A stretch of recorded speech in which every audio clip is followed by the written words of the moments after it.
At 1 p.m. on November 2nd, 2020, an older man named Marcel Terray stood in his backyard hanging damp clothes on a clothesline. Marcel and his wife, 83-year-old Paulette Landru, lived on a quiet street in the small city of Anden, Belgium.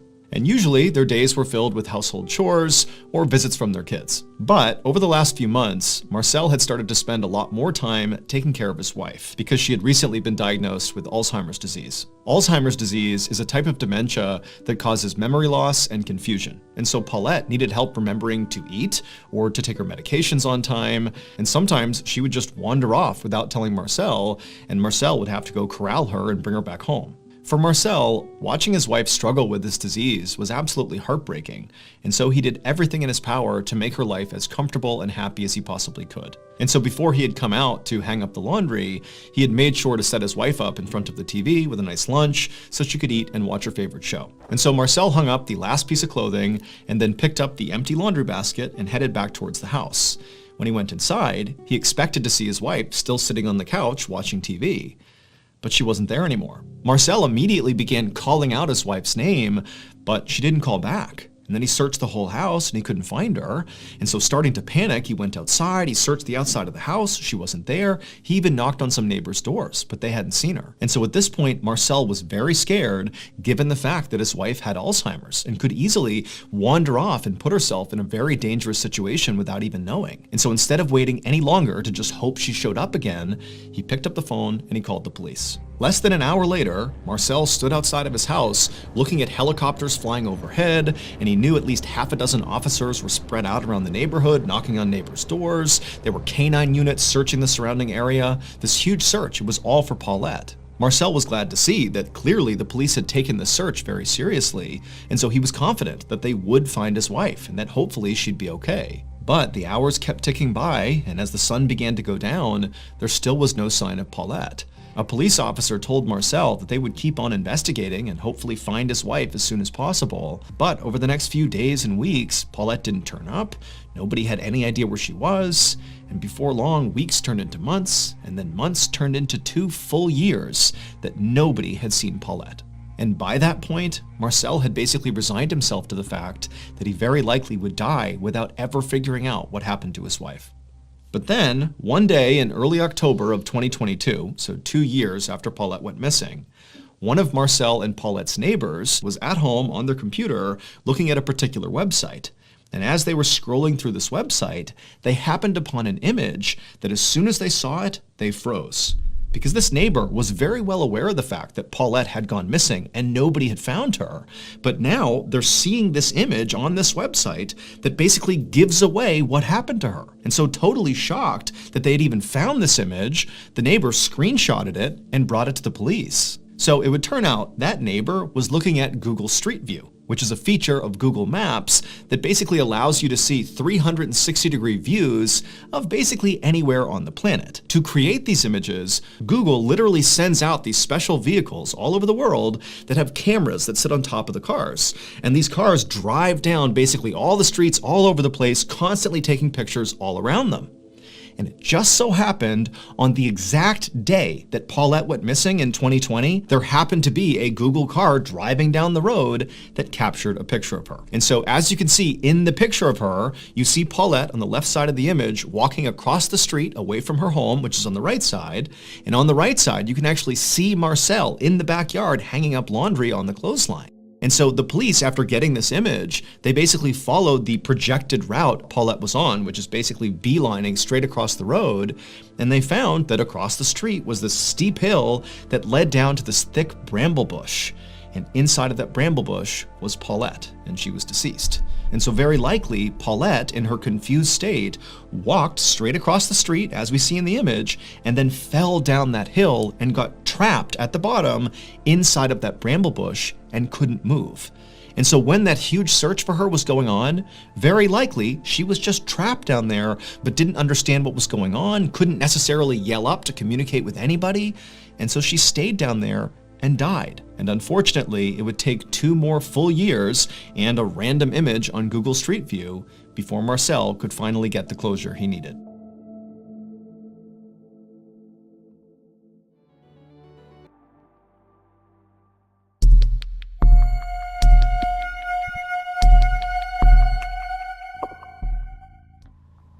One morning in November of 1997, a police captain named Jeffrey Lewis, along with his partner, parked their squad car near the Manatee River in Bradenton, Florida, which is a small city just south of Tampa. A few minutes earlier, the Bradenton Police Department had received a call from this frantic man who had said he had found something suspicious that had washed up on the shore of this river. And so Captain Lewis and his partner were there to investigate. And so as soon as they got out of their squad car, this man who had called the police, he saw them and waved them down, and he was pointing at something in the sand. And so Captain Lewis and his partner, they walked over, and before they even talked to this guy, they just looked down at what he was pointing at, and right away they could see why he called the police. Because there, sitting on the sand, was a severed human hand. And so the instant Captain Lewis saw this, his first thought was actually just alligators, because there were alligators that swam in the Manatee River, and people were told about them and were told, not to go swimming here, but people still did. And so his thought was, well, maybe one of the alligators got a swimmer. However, when Captain Lewis looked at the hand more closely, he could tell right away that that probably did not happen, because where the hand had been cut off from the body, the cut was almost surgical. It was very, very neat, whereas if an alligator had ripped the hand off, it would be rough. But this almost looked like a surgeon had carefully removed the hand. And so what this signaled to Captain Lewis is this hand very likely represented a murder victim. Somebody who killed this person, cut their body up, and one of their body parts is now washed ashore. And so Captain Lewis turned to his partner and told him to call for backup. And within an hour, police officers were scouring the Manatee River looking for the body that belonged to this hand. Meanwhile, the captain bagged this hand as evidence and brought it to the county sheriff's crime lab, hoping that forensic experts could potentially figure out who the victim was using fingerprints. However, when he actually handed over the hand to these forensic technicians, they told Captain Lewis that it was very likely going to be impossible to try to pull prints from this hand because the hand was very badly decomposed and water damaged. But they told Captain Lewis that despite this being a total long shot, they would still give it a try. And so really all Captain Lewis had was this hand, and so he just kind of waited for information from the crime lab about the fingerprints. And before long, the waiting went from days to weeks to months, with no fingerprints. And so with no fingerprints and no other breakthroughs in this case, Captain Lewis moved on to other cases. That is until June of 1998, when Captain Lewis was sitting in his office doing some work, when he suddenly got a call from the crime lab about the hand. An employee told Captain Lewis they had finally made a breakthrough. When they couldn't get the prints off this hand at first, they had moved to this very complicated technique where basically they would peel individual layers of skin off the hand and sort of piece together all the information to get a print. And amazingly, this technique worked. And so not only did they now have this print, but they had also already run this print through the Florida State database, and they had gotten a match. The hand belonged to a man named Willie Suttle. As soon as he hung up, Captain Lewis opened up a new tab on his computer and began researching Willie Suttle to figure out who this person was. And he quickly found through public employment records that Willie had been a retired garbage collector, and then also Captain Lewis looked at police records and discovered that Willie had a minor criminal history. But what really stood out in his research about Willie was that Willie had never been reported missing. Willie had instead been reported dead. Right there in the public records that Captain Lewis was looking at, he found Willie's death certificate. And this document said Willie had died of natural causes 5 months prior to his hand washing up on shore. And also it said Willie had been buried in a local cemetery, and no police had ever been involved in his death because no crime had been committed. And so Captain Lewis was baffled. None of this made any sense. If Willie had died of natural causes and been buried over a year ago, then how did his hand, his severed hand, wind up on the shore of the Manatee River? The next day, which was Friday, June 26th, Captain Lewis, along with a few other police officers, went to the cemetery where Willie had been buried, and they exhumed his casket. And when they opened it up, they actually expected it to be empty, considering his hand was already missing, so probably his whole body was gone. But no, when they opened it up, there was Willie, missing his left hand. But that wasn't all. At the bottom of Willie's casket were all of his internal organs, just sitting there in a rotting pile. And so Captain Lewis is staring at this, having no idea what to make of it. But the first thought he had was, okay, maybe somebody tried to rob Willie's casket. But he's thinking, if they did that, why did they cut out his organs and stash them at the bottom of the casket? And also, why did they remove his left hand and chuck it in the river? Like, that doesn't make any sense. It felt like every clue Captain Lewis found was only making this case harder to solve. But he hoped when he sent off Willie's body to the county medical examiner that they would be able to provide him with some more answers as to what happened here. Later that afternoon, the county medical examiner would perform an autopsy on Willie's body. And the first thing he noticed when he began was that despite the fact that Willie's organs clearly had been removed, that Willie's abdomen did not appear sunken in. It appeared full. So the medical examiner started the autopsy by cutting open Willie's abdomen to see what was in there. And when he saw what was inside of Willie, he just froze, having no idea how to react to what he was looking at. He had never seen anything like this in his entire career, not even close. And so the medical examiner just grabbed a camera, took some pictures of Willie's midsection, and sent those pictures to Captain Lewis. The next day, Captain Lewis sat inside of an interview room in the police station across from a 45-year-old woman named Paula Green Albritton. Paula owned and operated a funeral home along with the help of her son, and she had been the one responsible for Willie Suttle's burial. And so Captain Lewis asked Paula about Willie's burial, and she would tell him that Willie had actually died in poverty, without any family members to help cover his burial expenses. However, when Paula had found out about this, she said she had agreed to do the burial anyways, for no cost, as sort of a community service. However, when Captain Lewis poked and prodded and tried to ask for more information about exactly what that meant, Paula would eventually concede that there actually was slightly more to her rationale behind wanting to do Willie's burial. It was not just for charity. 2 days after this interview, police arrested both Paula and her son. And at Paula's trial, the truth surrounding what happened to Willie finally came out. It would turn out Paula's funeral home business was really struggling, to the point where if she couldn't start generating some real money, her business might go under. And she couldn't have that. And so Paula decided she would conduct a prosperity ritual to right her business. But to perform this prosperity ritual, Paula needed a body. And so along comes Willie Suttle, who's died in poverty and his family can't afford his funeral. And Paula says, "Don't worry, I'll take him on for free." But really what she needed was Willie's body. And once Paula and her son had possession of Willie's body, they began the ritual, which started with Paula's son carefully cutting off Willie's left hand. And then the two of them cut Willie's midsection open, removed all his internal organs. And then Paula got out all these voodoo dolls, and she wrote on pieces of paper the names of the other funeral homes, her competitors in the area, and she pinned these pieces of paper to each of these voodoo dolls. And then she took those voodoo dolls and jammed them inside of Willie's abdomen in the empty cavity they had created, and then they stitched him back up. And then she took Willie's body and his organs, and she chucked them into a cheap casket and had him buried.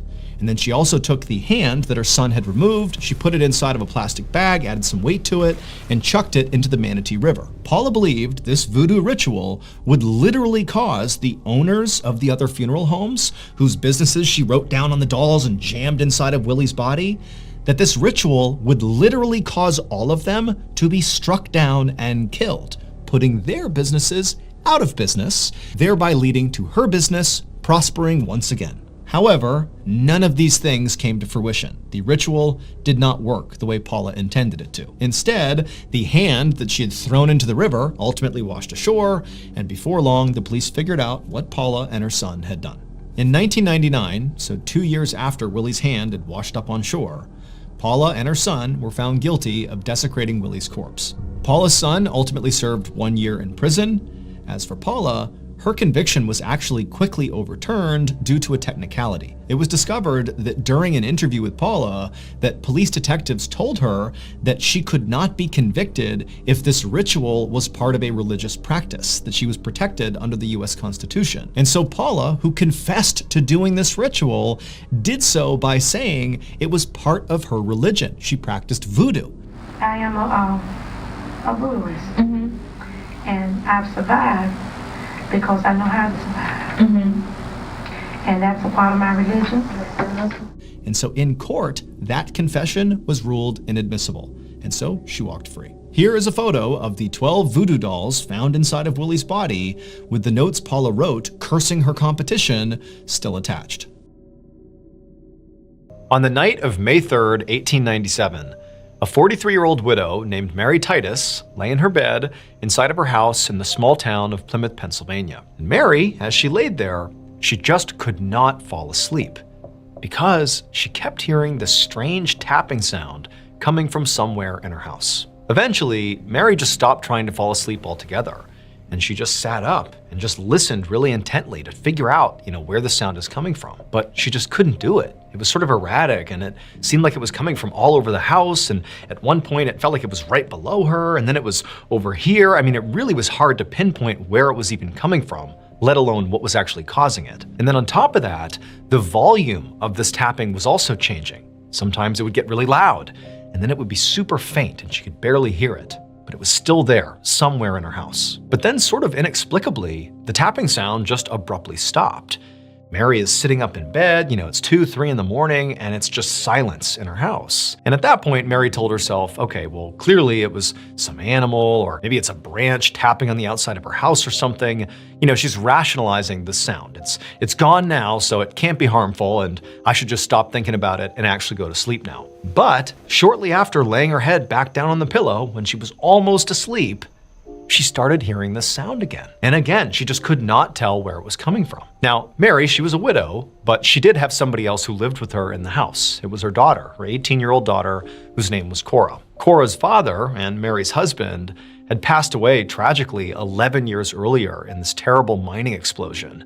And really, even though it had been 11 years, Mary and Cora were still very much living in the shadow and the grief of, his death. This is something that they really had never been able to move past. And so as Mary is laying here in bed and she's hearing this tapping sound starting again, part of her thinks maybe it's Cora, maybe she's doing something. But really, what was going through her head when this tapping sound began again was how utterly alone she felt and how badly she missed her husband.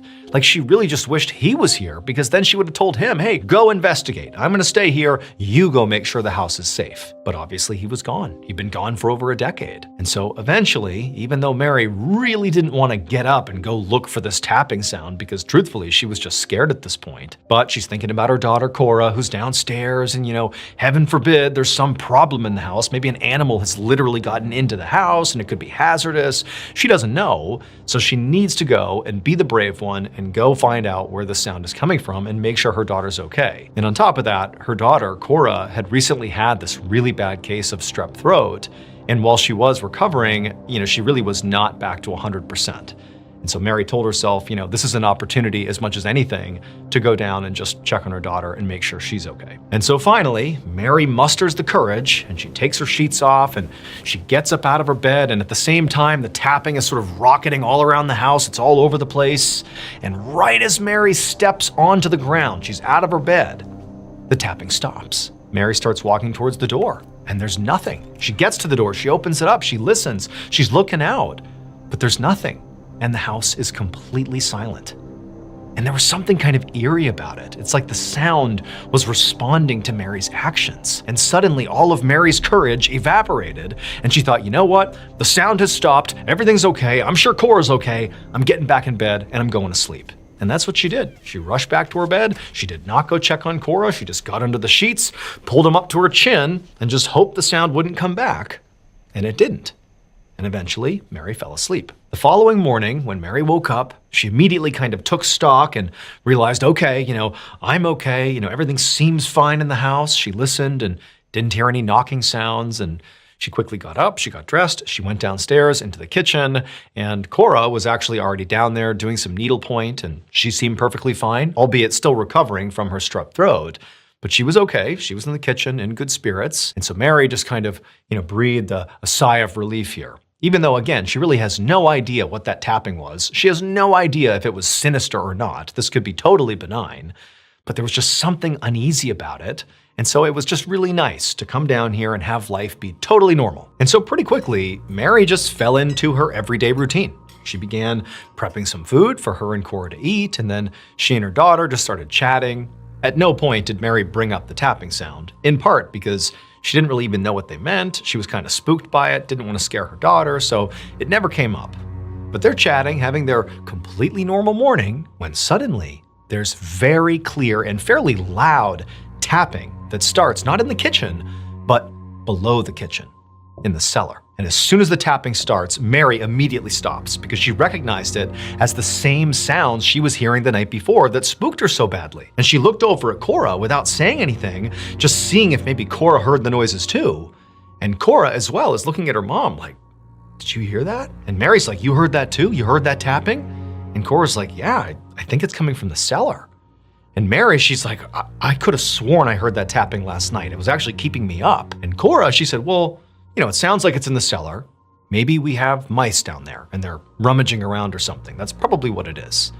And so Mary, who at this point is desperate to find a logical, non-scary explanation for what's going on here, just immediately goes down the stairs into the cellar and begins looking for mice. That would prove that's all this is.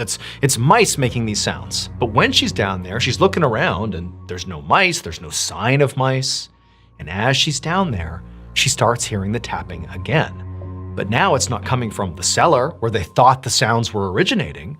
It's coming from somewhere above her. And as soon as Mary hears this tapping sound, she hears Cora reacting to it upstairs in the kitchen, like she was kind of startled by it. And so Mary runs back upstairs to the kitchen. She looks at Cora, and Cora is visibly distressed because she's like, I heard it. It was in here. It was in the kitchen or somewhere nearby. I didn't see anything, but I heard it. As soon as you went down there, I heard it. And so at this point, Mary is undeniably scared.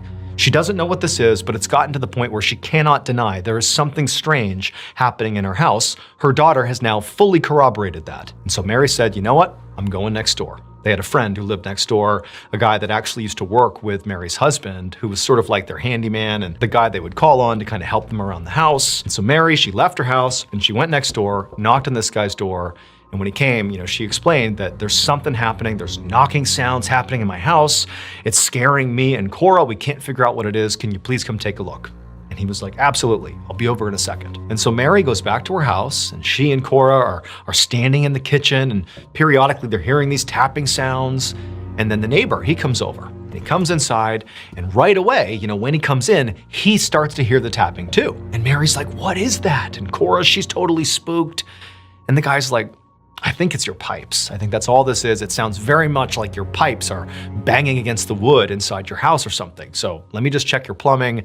That's probably what this is. And so Mary and Cora, they're like, great. Like, he seems pretty confident that that's all this is. And so Mary and Cora, they kind of hover around the neighbor as he begins to check the kitchen and the bathroom plumbing. But as he's checking all the pipes and the fittings and kind of looking for the origin of these strange tapping sounds, he realizes as he's checking all these different areas that as he's checking them, the tapping sound is persisting and it's not coming from the pipes. Sometimes it sort of seems like the tapping is coming from near the pipes, but other times, as he's working right here, the tapping sound is coming from somewhere else on the other side of the house. And eventually, Mary and Cora started to sense that the neighbor, who had come in very confident that this was no big deal, was starting to show signs that he too felt a little uncomfortable, like something was off here. And then, sort of out of nowhere, when the tapping got really loud and it was now apparent, not only to this guy, but also to Mary and Cora, that the tapping could not be coming from the plumbing because it's nowhere near here, it's behind us. And the man, he turned around and he looked at Mary and Cora. His face is ashen, he really looked pretty upset. And he said, the last time I heard this sound was in the mine. It was when your husband was killed in that explosion. He died, but other men got trapped in the mine behind all this rubble from the explosion, and they couldn't get out. And they were tapping on the rocks over and over again until they all died. That's what this sounds like. After that, the man just got up and hastily left and just told them, I'm sorry, I can't help you. And he was out the door and back over to his house. And so Mary and Cora, they're left wondering, like, what do we even do? Who do we talk to? What's happening here? But for Mary specifically, even though she couldn't believe that this guy had just told her that, what a horrible thing to tell her. I mean, he knows she's grieving the loss of her husband. How could you possibly say that to me? But she's thinking about what he told her. That it sounds like the tapping of these doomed men, including her husband, tapping on the mine walls before they perished. And she started to wonder, what if these are ghosts? What if it's my husband and these men who died in the mines 11 years ago, trying to get my attention? What if they're trying to communicate with me? Over the next 4 days, the tapping sound inside of their house continued. And the story about what was happening here spread all across town.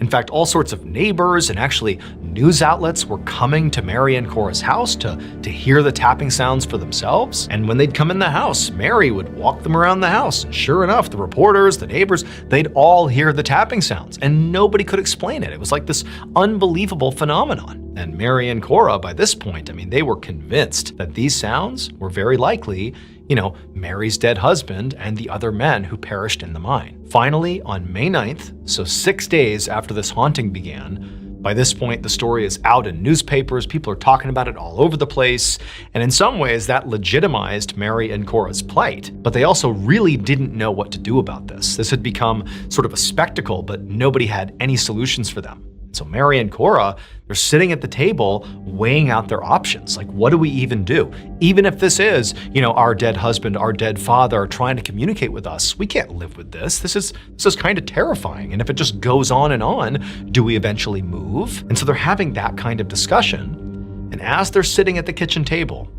suddenly the tapping starts again. Except now, the tapping sound is so close. It's practically on top of Mary and Cora, so much so that their conversation immediately stopped when this tapping started, and they both kind of looked at each other like, it's right on top of us, what's going on? And then as this tapping continued, they realized it was basically right below them, almost like in the cellar, right underneath them. And so Mary sort of reflexively leaned back in her chair, just kind of trying to get out of, the bubble of this really intimate, close tapping sound that they were in. And as she's sitting back, she saw something she had never noticed before. And immediately, she understood what was going on. It would turn out the tapping sounds that were plaguing Mary and Cora were not being caused by Mary's dead husband or the other men that died in the mines 11 years ago.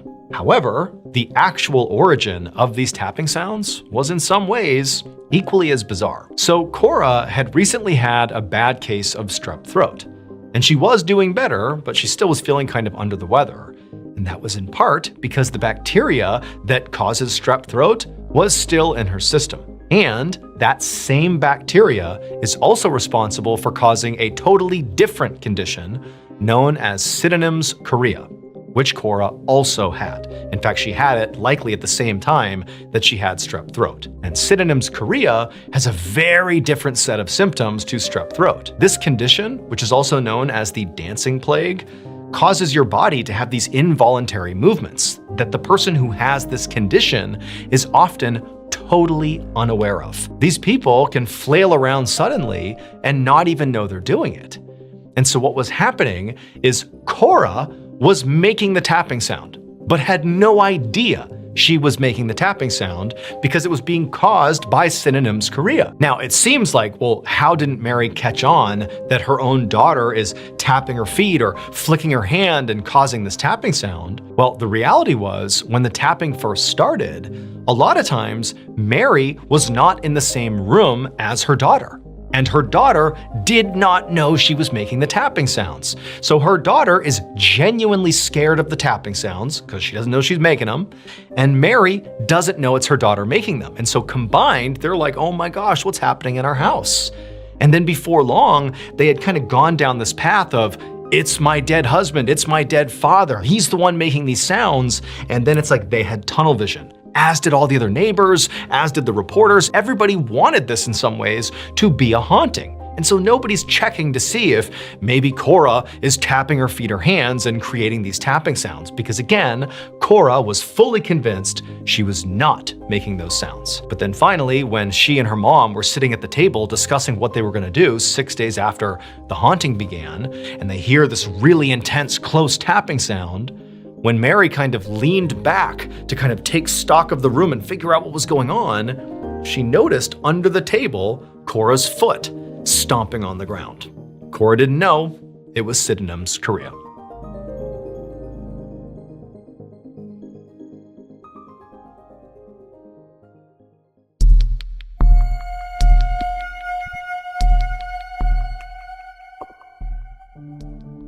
One afternoon in November of 2021, a middle-aged woman named Nicole Petit was on break at her job in the city of Decatur, Alabama. And while she was sitting in the break room, She pulled out her phone and she called her 21-year-old daughter, Hannah. The phone rang a couple of times, but then eventually Hannah picked up, and right away, Nicole could tell her daughter, Hannah, was still very much not feeling well. She could hear it clearly in her voice. So Nicole's daughter was a stay-at-home mom to two very young kids, which, was totally exhausting in its own right. And in fact, on this phone call, Nicole could hear in the background the sound of the kids yelling and running around and crashing into things, so clearly it was just chaos over there. But Nicole knew Hannah could not just be tired from tending to her kids, because over the last couple of months, what Nicole had noticed was every time she spoke to her daughter, whether her daughter's kids were going crazy or not, Hannah just completely sounded under the weather.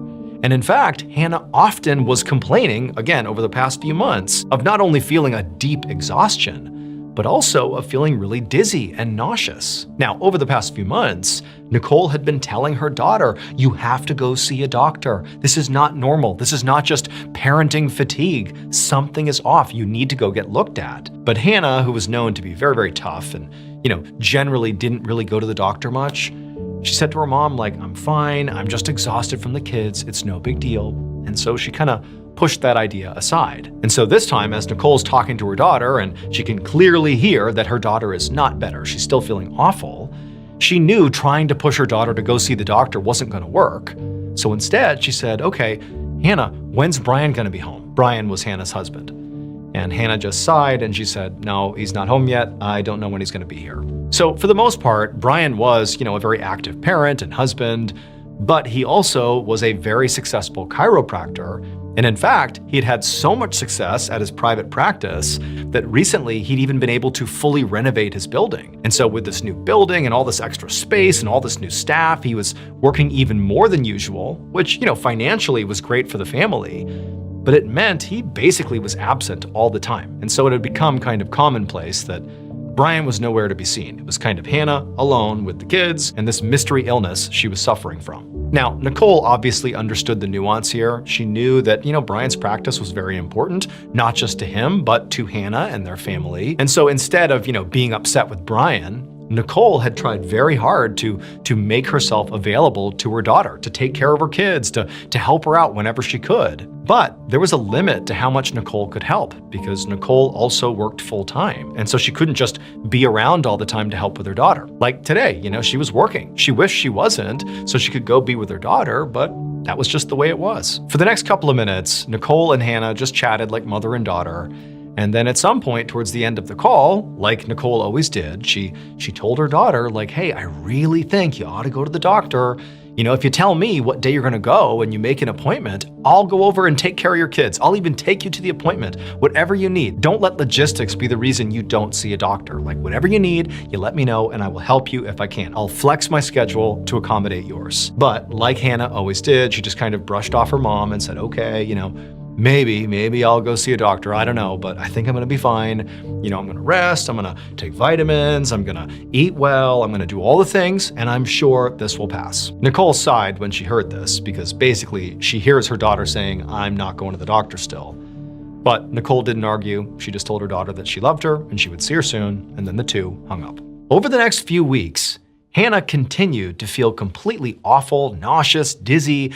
All of her symptoms persisted and in some ways even got worse. But no matter how much pressure was put on her, namely by her mom, to go see a doctor, Hannah didn't. She really had convinced herself that this was just, parenting fatigue and that she would just get through it and she would be fine, which again was sort of very much her personality. She was this tough, hard-charging woman. She was going to just grit this one out. But then finally, in January of 2022, so now it's been months and months of Hannah having these symptoms and her mom basically begging her to go see a doctor. And by this point, Hannah can't argue with the fact that she is basically falling apart. She's lost so much weight, she actually can't even walk around her house anymore. She literally sits on a swivel chair, like a desk chair, and just pushes herself around the house. She is absolutely sick, and it's something that she can't even deny anymore. And so finally, in January of 2022, Hannah says, okay, Mom, I'll go to the hospital. Nicole, in some ways, was incredibly relieved that finally her daughter is doing the thing she should have done a long time ago.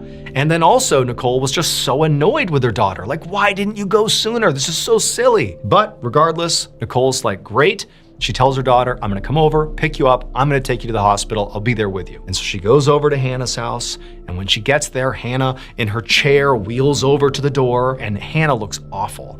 She looks like she weighs less than 100 pounds. She's so pale. Her hair looks like it's falling out. I mean, she looks absolutely sick. She looks like there's something seriously wrong with her. But Nicole, she just takes her daughter and assists her down the stairs, puts her in the car. She also gets her kids and brings them along as well, and they drive to the hospital. And when they get there, eventually Hannah is brought into an exam room along with Nicole and the kids, and a nurse comes in and they begin checking Hannah's vital signs and asking her some questions, and they also weighed Hannah. And eventually, after that was done, the nurse told Hannah that, hey, you only weigh 84 pounds. This is way below what's considered healthy. This is like an emergency.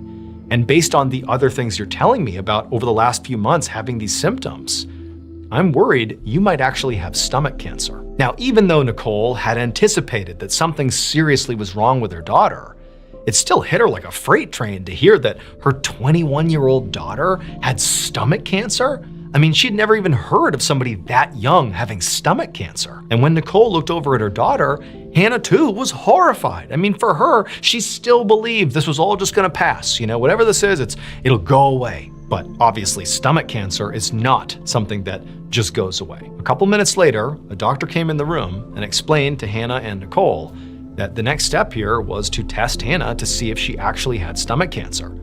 Now, the doctor said it was entirely possible this could be something else. But again, based on all the symptoms you've described and the sudden extreme weight loss, unfortunately, this really does appear to be stomach cancer. But we're gonna check, and in a couple of days, we should have an answer. And so Nicole and Hannah, despite obviously being shocked and scared, they both said, whatever we need to do, that's what we're gonna do. A few days later, Nicole was at home when her phone rang, and it was her daughter calling. Now, to this point, Hannah had gone in and begun doing some of the tests to see if she had stomach cancer, and they were waiting for some of the results to come back. And so when Nicole saw this call coming in, she's thinking, oh my goodness, this could be it. I could be getting the call where Hannah has been told one way or the other about this being stomach cancer. And so with quite a bit of anxiety, Nicole answered the phone. And when she heard her daughter was not telling her about test results. Her daughter, she was speaking in such a low tone that she could barely hear her, but she basically croaked out to her mother that she felt so sick, she had to be taken to the hospital right now. And so Nicole, she dropped everything, sped over to her daughter's house. And when she found Hannah inside, it was like Hannah could barely move. She was so fatigued. She was so sick, so pale, so skinny and malnourished. It was like her daughter was dying. And so she scooped her daughter up and she rushed her to the hospital. Later that day, Hannah was in a hospital room and was stabilized. When she had come in, she actually was showing signs of what's called acute respiratory failure, which basically meant her lungs were shutting down. And in fact, one of her doctors had told Nicole that had Nicole not gone over there and rushed her daughter to the hospital on that day, very likely she would have died. She would not have survived another 24 hours at home. So this was as close as you can come to, your daughter dying. But they had been able to stabilize Hannah, and she was now resting in bed, and they were now trying to figure out what to do. And one of the doctors pulled Nicole aside and said, look, we know she's being tested for stomach cancer, and we don't know if she has that or not yet. But acute respiratory failure is not connected to stomach cancer. And on top of that, it's incredibly rare for someone as young as Hannah. So we really don't know what's going on here. All we can do is keep her here, keep her stable, monitor her, and run some additional tests. And so Nicole, she said, okay, let's do it. And so for a few days, that's what the medical staff did. They just continued to monitor and keep Hannah stable while testing her to figure out how somebody her age and in her condition could be contracting respiratory failure. But after a few days of this, out of nowhere, Hannah has this severe sudden seizure. But after her seizure passed, the medical staff began investigating Hannah's brain because a seizure is a brain-related event. And as they're looking into Hannah's brain, they discover that she has also contracted viral meningitis, which is inflammation of the membranes surrounding the brain. And generally speaking, viral meningitis is not life-threatening, but in rare cases, it can be. And considering the fact that Hannah had other very serious medical issues going on, and the fact that her particular viral meningitis case was very severe, doctors were worried that she could be someone who could die from this meningitis or potentially have very serious brain damage if they didn't do something drastic to combat this swelling in her brain. And so a decision was made to put Hannah into a medically induced coma so that she would lay perfectly still and they could just wait for the swelling in her brain to go down. But what that meant functionally was that Hannah would be in this coma indefinitely until, the swelling goes down in her brain or who knows what. I mean, basically the doctors didn't know what was going on with her. However, just a couple of days after Hannah had been placed in this medically induced coma, some of her imaging tests came back from all the testing they had run on Hannah to try to figure out what was going on here. And in particular, there were these imaging tests that came back from her abdomen. They had scanned her abdomen. And what they discovered inside of her abdomen was truly shocking. Hannah's entire digestive tract was covered in white spots. And the doctors all knew that those spots were not cancer. They were something worse. And after running a few more tests to confirm their theory, once they had that information that, yep, what we suspect is going on here, they called the police. So remember Hannah's husband, Brian? He's the very successful chiropractor. Well, his practice had been so successful that he had had the funds to fully renovate his office and build this bigger, better chiropractic practice. And that was great, not just for him, but also for Hannah, her whole family. They were making money hand over fist. Everything was great.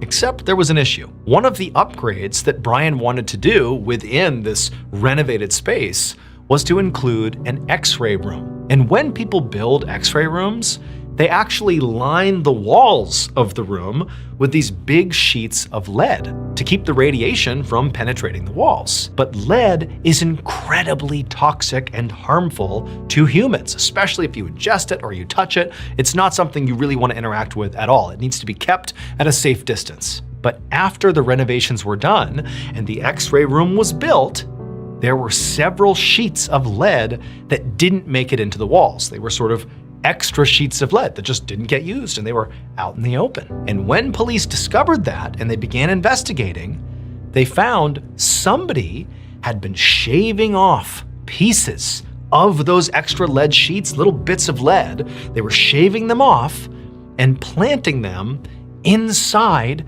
of Hannah's vitamins that she took religiously every day, believing those were the things that were gonna make her healthy again. But in reality, sort of ironically, they were doing the opposite. She was literally poisoning herself every time she took one of those vitamins. And who was the person who was shaving off all that lead and literally trying to kill Hannah? Her own husband, Brian. All those white spots inside of Hannah's digestive tract were literally just pools of lead that had accumulated inside of her because her husband had been trying to poison her to death for months. Miraculously though, Hannah would survive. After nearly 2 months in a medically induced coma, Hannah was healthy enough to be woken up and got to go back home with her kids. As for Brian, he was arrested, found guilty of attempted murder, and sentenced to life in prison. His motive was the $1.3 million in life insurance policies that he had taken out on Hannah.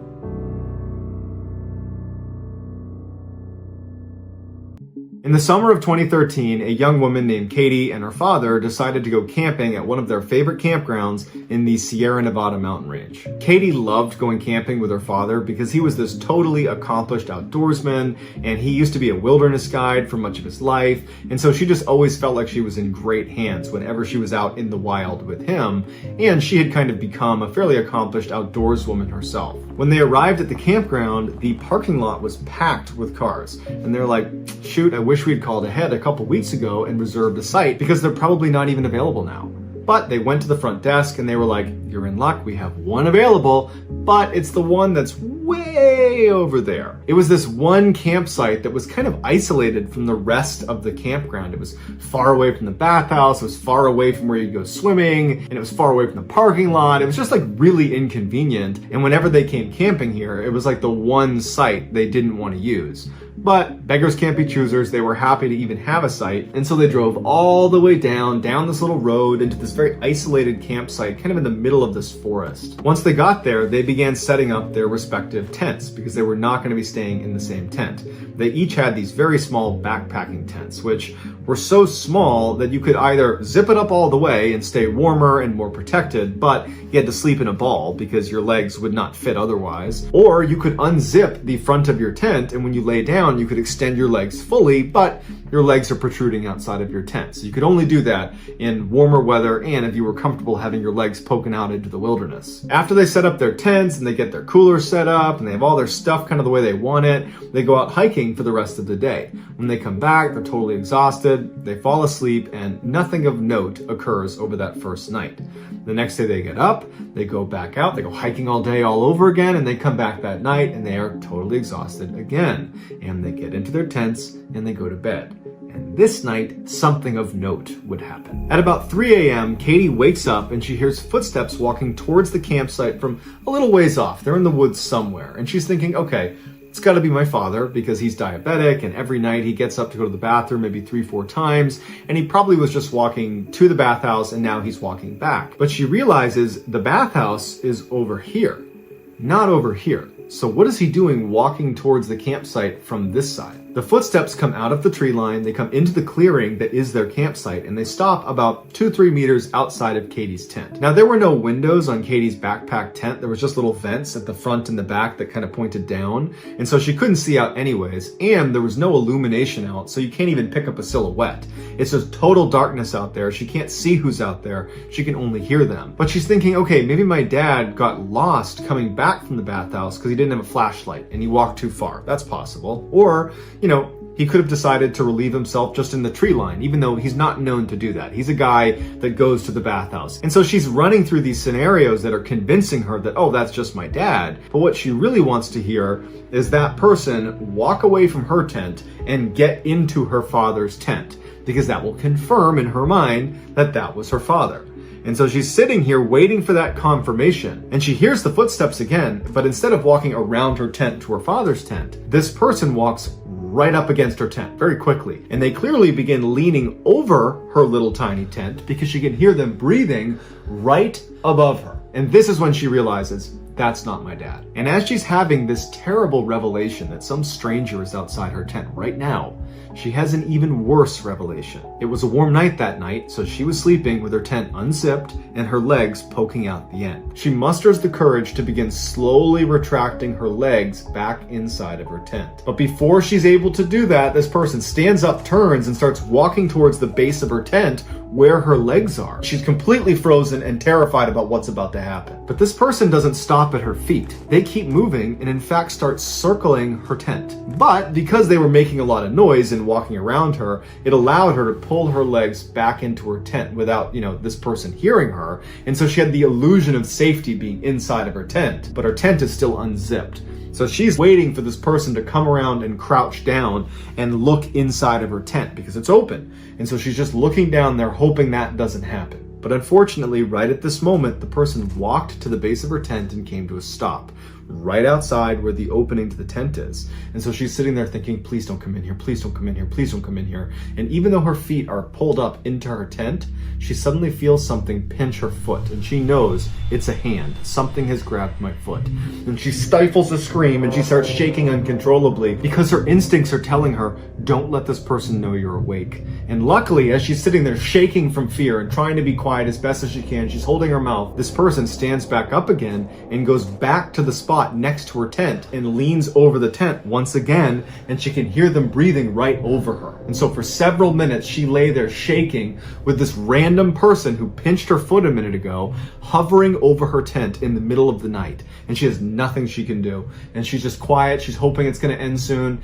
And eventually this person would turn around and walk over to their cooler and their table and some other things that were out. And she hears some rummaging going on. Some things are being moved around. And then this person just kind of walks off into the distance. But she doesn't know if they're gone. She doesn't know if they're standing in the edge of the tree line waiting for her to come outside. Maybe they laid a trap for her. And so she just lays there, silent, doesn't move, and she's praying to herself, please don't let anything happen to me or my father. And all night she's just laying there. And then eventually she does fall asleep. Probably hours go by, but she does fall asleep because she wakes up again when she hears her father unzipping his tent. And she charges out to meet him. And she can tell right away that he's scared. And before she can even say or begin to describe what's happened to her, he says, were you outside your tent last night at about 2, 3 in the morning? Because I heard all sorts of commotion near our cooler. I wasn't sure if it was an animal. I wasn't sure if it was you. And she starts telling him, no, this is what happened to me. And as she's describing what happened to her, he looks behind her at the picnic table, which was next to their cooler, and they had their backpacks on it. Basically anything that didn't fit in their tents they kept near this picnic table. And he points at it. And she turns around, and any item that was in the cooler or in their backpacks or that was just out has been stacked in a pyramid formation on this table. Clearly, the guy who was here last night did this for some reason they don't understand. And as they go over to look at it to see if anything's been taken, they notice this track of footprints, like these heavy footprints that have been going around and around Katie's tent. So she clearly wasn't imagining it. And so that instant, they packed everything up, got in their car, and they left. And to this day, they can barely talk about it with each other because it's all the things that could have happened. The father felt horribly guilty because he clearly heard this person, but didn't leave his tent. And his daughter was clearly in danger. And his daughter's thinking, the tent was open. This person was crouched down, reaching into my tent, grabbing my feet. Like, that's such a horrifying image. And so this has been completely traumatizing for them, and they just don't talk about it anymore.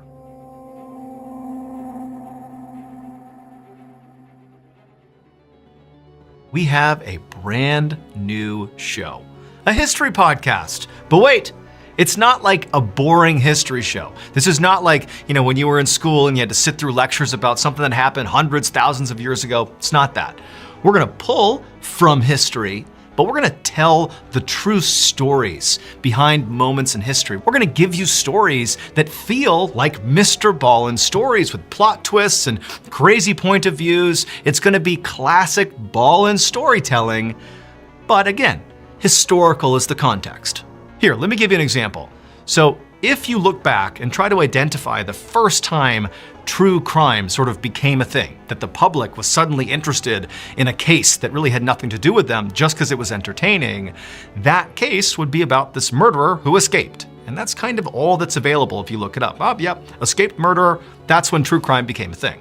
But did you know that that case, the escaped murderer, was way more compelling and exciting than most people give it credit for? People were interested at the time because there was this crazy transatlantic boat chase, and there was this crazy hunt for the killer, and the killing itself was so grisly, and that story really doesn't get told much. It's just kind of a statistic in a history book. And so what this podcast does is it finds cases like that and actually shows you why history is so cool and so interesting. And that's just episode 1. So this new history podcast is called A Twist of History, and it's live right now. So go to any platform where you get your podcasts and look up A Twist of History, or just search for Ballen Studios and you can find it that way. Follow the show and tune in each week. And if you really want to, give us a 5-star review. The show is totally free, new episodes every Wednesday.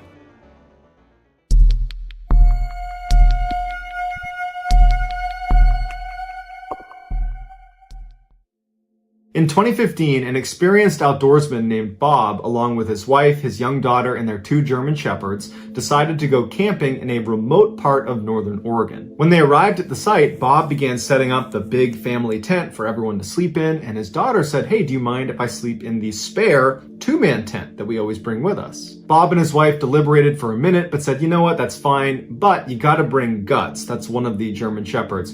Guts needs to sleep with you because he's gonna be your protection. So that night, after some s'mores around a campfire, Bob's daughter, along with Guts, retreat to their 2-man tent, and Bob, his wife, and Leah, the other dog, retreat to their tent. That night, Bob wakes up suddenly to what sounds like footsteps outside of his tent. And he looks to his side, and his wife is still in the tent with him, and so is Leah, the other dog. And he listens really closely, and he can hear his daughter is snoring, and he can hear the sound of Guts breathing. So his whole family is accounted for, but he still hears these footsteps. And they don't sound like light little scampering sounds like you might expect from a squirrel or some small critter. They sound heavy, like a big creature is roaming around their campsite. But Bob's dogs are really keyed in to protecting their family, and since Guts and Leah are not up going crazy about whatever's out there, he figures, you know what, it's gotta be an elk or something, and it's not gonna do anything to us, so Bob ultimately just goes back to sleep. The next morning, Bob gets up, and everybody's just fine. There's no sign of any intruders in their campsite,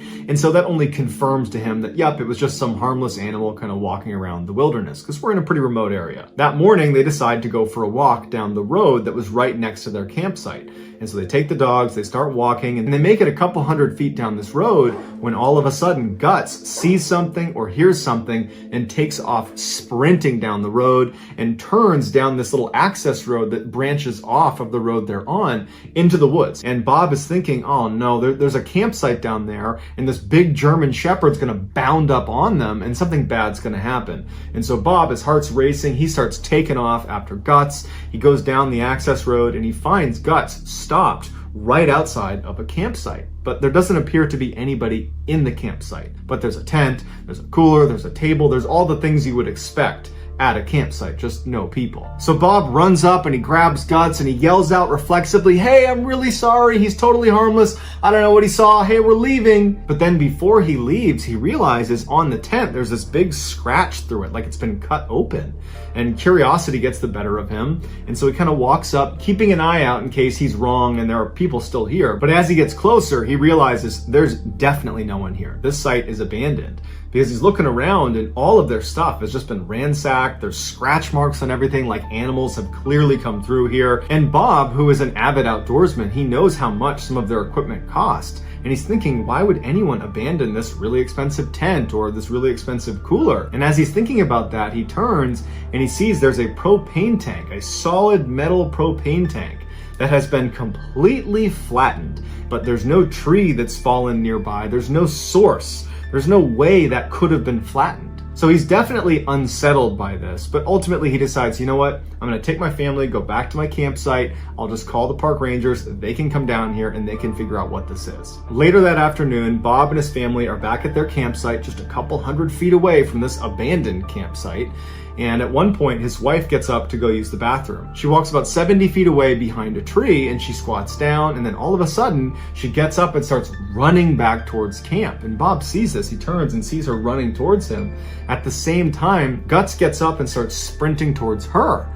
And so Bob's thinking, what the heck is going on? Bob turns to his daughter and says, stay right here with Leah. And Bob gets up and starts running towards his wife. And Guts, at this point, has run to his wife and past his wife. Guts has run way into the woods. And as Bob is running up to his wife, he's like, what's going on? Why are you running? What's going on? And she says, I don't know. I just had this horrible feeling someone was watching me. And when I turned, I already saw Guts running towards me and it scared me. And so that's why I'm here. And he's like, look, go with our daughter and with Leah. I'm going to see what's going on. And so his wife leaves and Bob draws his pistol and he starts walking out towards where Guts has now stopped. Hair raised, growling, it's yapping and barking at something in front of it. And Bob's looking and he can't see anything.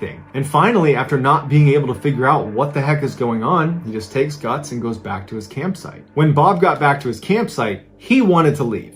And his wife wanted to leave. His daughter didn't really know what was going on, but the attitude was, we want to leave. However, it was getting late and they had a bunch of stuff they would need to pack up. And it was going to be a real ordeal trying to do that, especially without any light. So they decide, okay, we'll stay one more day and we're going to leave first thing in the morning. In Bob's head, he's thinking, okay, I heard weird footsteps outside. We have this abandoned campsite nearby that's been thrashed up in the flattened propane tank. And now my wife is running away from something and Guts is seeing strange things in the woods. Like there's a lot of weird stuff going on. And he decides he's going to set up a tripwire all the way around his campsite using a rope tied at about 8 inches off the ground, where along the rope would be little pieces of metal that would clang together. So if anything touched the rope, it would make the metallic clinking sound, then it would alert Bob that someone's here. And so Bob goes goes over to the edge of the site where there's an obvious starting point for this tripwire, and he bends down to tie the rope, and he realizes, oh my God, someone's already done this. There is another tripwire that's already been built around the outside of our campsite. It's just been cut, it's been broken.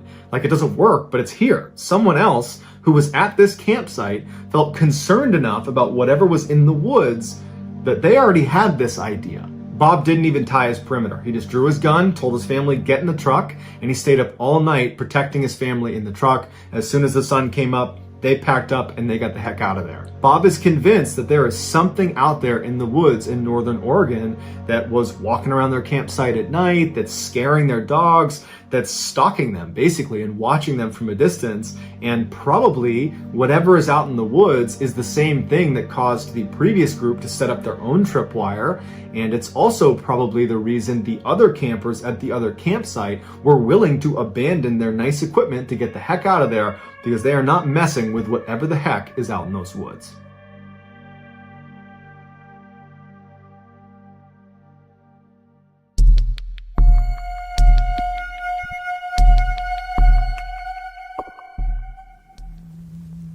By the summer of 2007, Chris had been working as a park ranger in southeastern Pennsylvania for a number of years, and by and large, he enjoyed his occupation. Some of the time, he got to do what he loved, which was hiking in the forest. And some of the time, it required doing something he hated, which was office work that usually required staying late at night. On one of those late nights, in August of 2007, Chris's boss, Mike, said that he needed to leave the office and go down the access road to this tool shed they had. He needed to get some equipment and bring it back up to the office for some reason, and he said he'd be back in about 15 minutes. As soon as Mike left, Chris decided, you know what, I'm gonna take a break from my work and I'm gonna step outside for a minute. Right in front of the office building was a little staff parking lot, and then about 50 meters beyond that was the edge of this really dense forest where the access road that Mike had just gone down to get to the tool shed basically split right through the middle and went straight out past the office. When Chris stepped outside to take his break, he sat down on the front steps that overlooked that parking lot and the access road,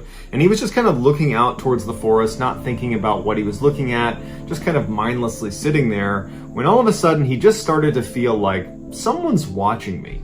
And instinctively he turned around to look back into the office as if maybe someone was behind him, but he remembered that he and Mike were the only ones there that night, so no one's going to be behind him. And so he turned back around and he looked out at the parking lot and he didn't see any movement, and he looked down to the edge of the forest, which he could see because the moon was fairly bright that night, so the illumination was pretty good. And there was no movement against the tree line, there was no animals, there was no people, and Mike had not come back yet. So there's nothing going on in front of him, there's nothing going on behind him, but he just could not shake this feeling that someone was watching him. And so Chris, he's not easily spooked, he's used to being out in the forest in the daytime and at night, he's used to being at this office. A lot of times he worked at the office on his own at night, so he's used to this environment. And so he thought, you know what, I'm gonna go look around. And so he walks down the steps and he walks into the parking lot and he begins looking behind some of the cars. There's only a handful in the lot. There's nothing in the lot, and he keeps walking till he's about 10 meters away from the edge of the forest. And he looks into the forest and it's too dark to see anything, and there's nothing out here. There's no movement, there's no animals. Mike is still not back yet. And so even though he could not shake this sense that someone is watching him, he felt like, you know what, I did my diligence and there's no one out here, so it's just gotta be in my head. And so he decides he's gonna go back inside. And so he turns around and he starts walking back up towards the office, when all of a sudden he hears this whooshing sound come past his head. And he didn't know what it was, but it sounded like someone took a stick and threw it overhand, so it's spinning like a tomahawk as it passed by his head. And because the sound was so loud and he was already on edge about someone potentially watching him, that he actually dove as soon as he heard it and fell to the ground and scrambled around and looked at the tree line from where this thing came from, but there's no one there. And he scrambles to his feet and he's still looking around, and he starts backpedaling towards the office with his eyes still on the forest, and his attention kind of shifts from the forest to what was just thrown at me. And he turns around and starts walking around looking for something on the ground, like a stick,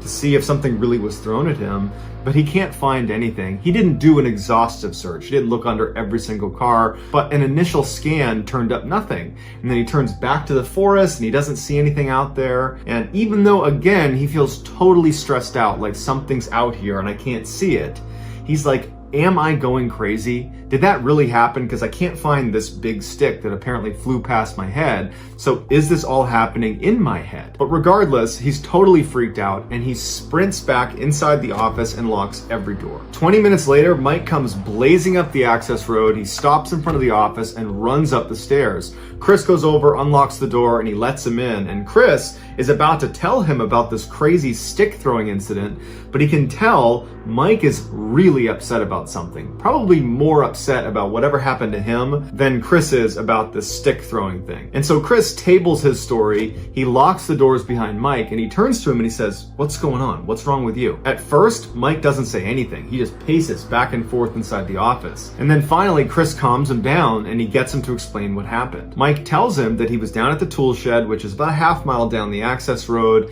and about 20 meters off the road into the forest. And he's at the shed, it's open, and he's pulling out the different pieces of equipment he's going to bring back to the office. And he says all of a sudden, all the hairs on his body stand up. He's got goosebumps. And immediately he thinks, someone's watching me. And he turns around and there's no one there. He looks to his right and his left. He kind of pokes his head in the shed, like is someone hiding in the shed? There's no one in there. He walks to the back of the shed. There's no one behind the shed. And he's just totally stumped why he's feeling this way. He goes back to the front of the shed and he's going over in his mind what made him feel this way. And he can't put his finger on it, but he cannot shake this feeling of someone watching him. And it's making him totally anxious. So he gets all the things he needs from the shed as quick as he can. He locks it up, he turns, and he starts speed walking back out to his truck. When he gets about 5 meters away, he hears footsteps running right to left behind him back where the shed is. And because he was already completely on edge about someone watching him in the woods somewhere, he doesn't even turn around to see what that is. He knows he needs to run to his car and get inside and put steel between him and whatever is out there. Once he's inside, he locks the door, he turns on the ignition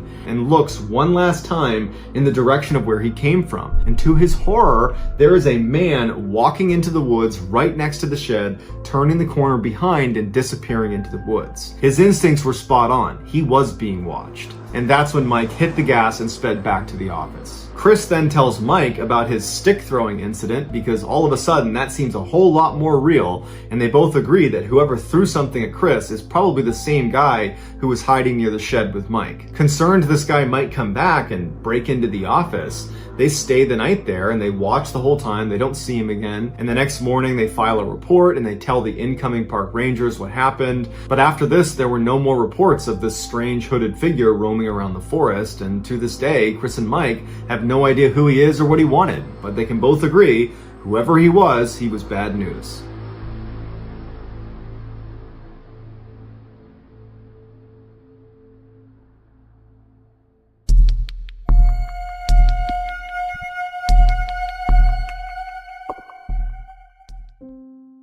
In 2006, a 14-year-old boy named Evan lived on a farm in North Carolina. This was not a typical farm with animals and crops. It was a pine tree harvestry. Pine needles are a big landscaping commodity, and Evan and his family made their living baling pine straw every year. As such, their main living house on the farm was situated right in the middle of 550 acres of perfectly lined up pine trees. They did not have any neighbors nearby, and there was only one road that led into the property, which from the main house, they could look out and basically see through the rows of trees all the way to the beginning of this road, which meant any visitors were really easy to spot. The main house was built on a very slight hill, which meant one side of the house was effectively built on stilts to compensate for the angle. And on that side of the house, on the first floor, was the living room. So anyone who was in the living room looking out the window, they'd basically need to look at a downward angle to see the ground. It would actually seem like you were on the second floor, but really you're on the first floor. The window in the living room was very unique. It stretched almost the entire length of the room, so almost 50 feet across. And at night, you could see animals darting between the different trees because you could see down the rows. And so that was pretty creepy. And then just the fact that this window is so big, if you're in the living room at night, you just felt really exposed. So between the creepy animals running around and the level of exposure and vulnerability, people basically avoided the living room anytime they were in the house at night. That winter, Evan's cousin came to stay with him on his farm, and because the main house did not have any extra bedrooms, Evan and his cousin would have to sleep in the living room. There were 2 couches inside of the living room, one that was right underneath the 50-foot long window, and then another which was on the other side of the room against a wall that did not have a window. And so Evan would be sleeping on the couch right under the window, and his cousin would be sleeping on the other couch. The first night Evan's cousin was there, they put this big sheet up over the window, but it only blocked like 75% of the window. The 2 flanks of the window were still exposed, but where the couches were lined up, they were kind of blocked by this sheet, so it gave them a little bit of privacy. After goofing around for a while, the boys finally fell asleep around midnight, and then they woke up a couple hours later because they heard Evan's dogs barking way off in the pine trees. Now, Evan was used to his dogs running around the property and barking at other smaller animals, and so just them barking was not necessarily a red flag. But the barking persisted to the point where Evan's cousin got up off the couch, moved across the room to the opening of the window that was not covered by the sheet at the foot of where Evan was sleeping. Now, Evan was still laying on the couch. He was not going to get up and look out the window, so he's looking down at his cousin, kind of looking at his face to get some sort of a read on what he's seeing. And he notices his cousin has this really perplexed look on his face, like he's squinting his eyes and trying to make sense of what he's looking at. And so Evan looks at him and says, "Hey, what's going on? What do you see?" And his cousin's like, "I don't know if my mind's playing tricks on me or not, but I'm pretty sure I see people out there." At this, Evan jumps off the couch and runs over and butts up right next to his cousin so he can look out the window too.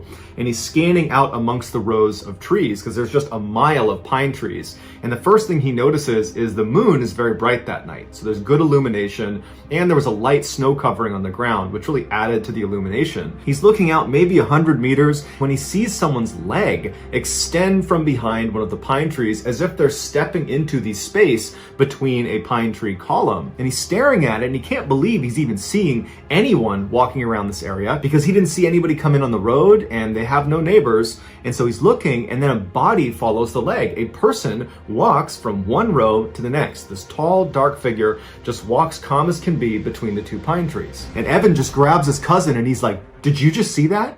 And his cousin's like, "Yeah, I saw that." And so they continue to look in the direction of where this person crossed the path, and after a couple of minutes, they see another leg now emerging going the other way, back towards where that first person had come from. So the leg kind of extends into this gap, and then this tall figure walks across into the next row, except now, instead of going just directly across, it looks like they're moving at an angle closer to the main house property. The boys look at each other and they don't know what to do, so they just keep looking out the window in stunned silence. And as they're looking, they see this person emerge again, except now they're not 100 meters away, they're like 20 meters away. They don't know how they were able to move that quickly without being seen. And this time when the leg comes out from behind the pine tree, instead of walking across the gap, it stops right in the middle, and it turns and it looks directly at the boys in the window and then begins running toward them. The boys practically fall over trying to get away from the window. Evan's yelling for his father upstairs, and the boys instinctively just start running around the house, locking every door, shutting every window. And as they're going from door to door, the anxiety is growing and growing because they think, if I don't get there fast enough, this person who is running towards the property is going to come barging through that door. And so at every door, their anxiety is through the roof, but they manage to shut everything. Everything is locked right as Evan's father comes charging down the stairs. He's got his gun in hand and he's like, "What's going on?" And they say, "There's someone out in our property." Their dad charges out the front door. The front door is not on the same wall as the living room. It's on the side of the house. So once he goes outside, he's going to need to turn to the right to look out in the direction they were describing. He bombs outside, he stays on the porch, and he starts yelling at whoever's out there that if you come over here, I'm going to shoot you, get the F away from here. And then there's silence. And the boys are waiting, they're looking around, they're checking the window. They don't see anything. The dad comes back inside, he shut and locks the door, and he tells Evan, "Keep an eye out. If you see him again, you let me know." Evan would reflect on this experience later on and say, we really should have called 911 at that point, but as a kid, I just understood that that's the way my family did business. We kind of took care of ourselves. And so even though there is a threat of some stranger who's running at our property, we were not going to call the cops. And so his dad effectively was telling him to be a lookout. And so Evan and his cousin, they go back into the living room and they kind of go up to the window. They're a little bit apprehensive and they're looking out. And after 5-10 minutes of looking out the window and not seeing anything, they're thinking to themselves, Evan's dad's a pretty intimidating guy, and he was just out there screaming and yelling with a gun, threatening to shoot them. So they probably got the message and they're probably gone.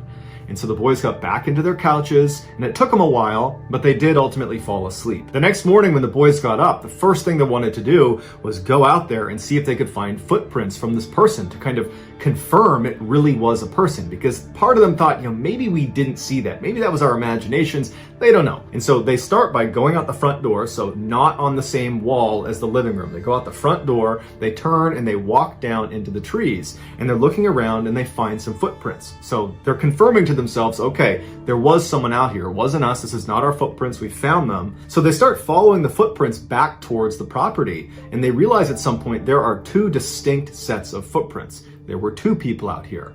And even worse is they followed them all the way up to the house. And there were two different circles of footprints that stopped right underneath the living room window along the two flanks of the window where the sheet was not covering. Which means over the course of the night, when Evan and his cousin were up at that window looking out, there's a good chance that one or two strangers were tucked up against the side of the house. And they would not have seen them because of the angle out of the living room window. It was steep because of the stilts it was on. And so anybody that was tucked up along the side, they'd be in a blind spot. And then for sure, after Evan and his cousin got back into bed and were sleeping, there were two strangers who were right up against those windows, probably pulling themselves up to look inside. When Evan's father found these footprints, he immediately grabbed his gun and tried to follow them back into the woods to see where they came from, but unfortunately the snow cover wasn't complete, and at some point they lost the tracks and they never figured out who those two people were. Evan would say, following this event, his cousin refused to ever come back over his house for a sleepover.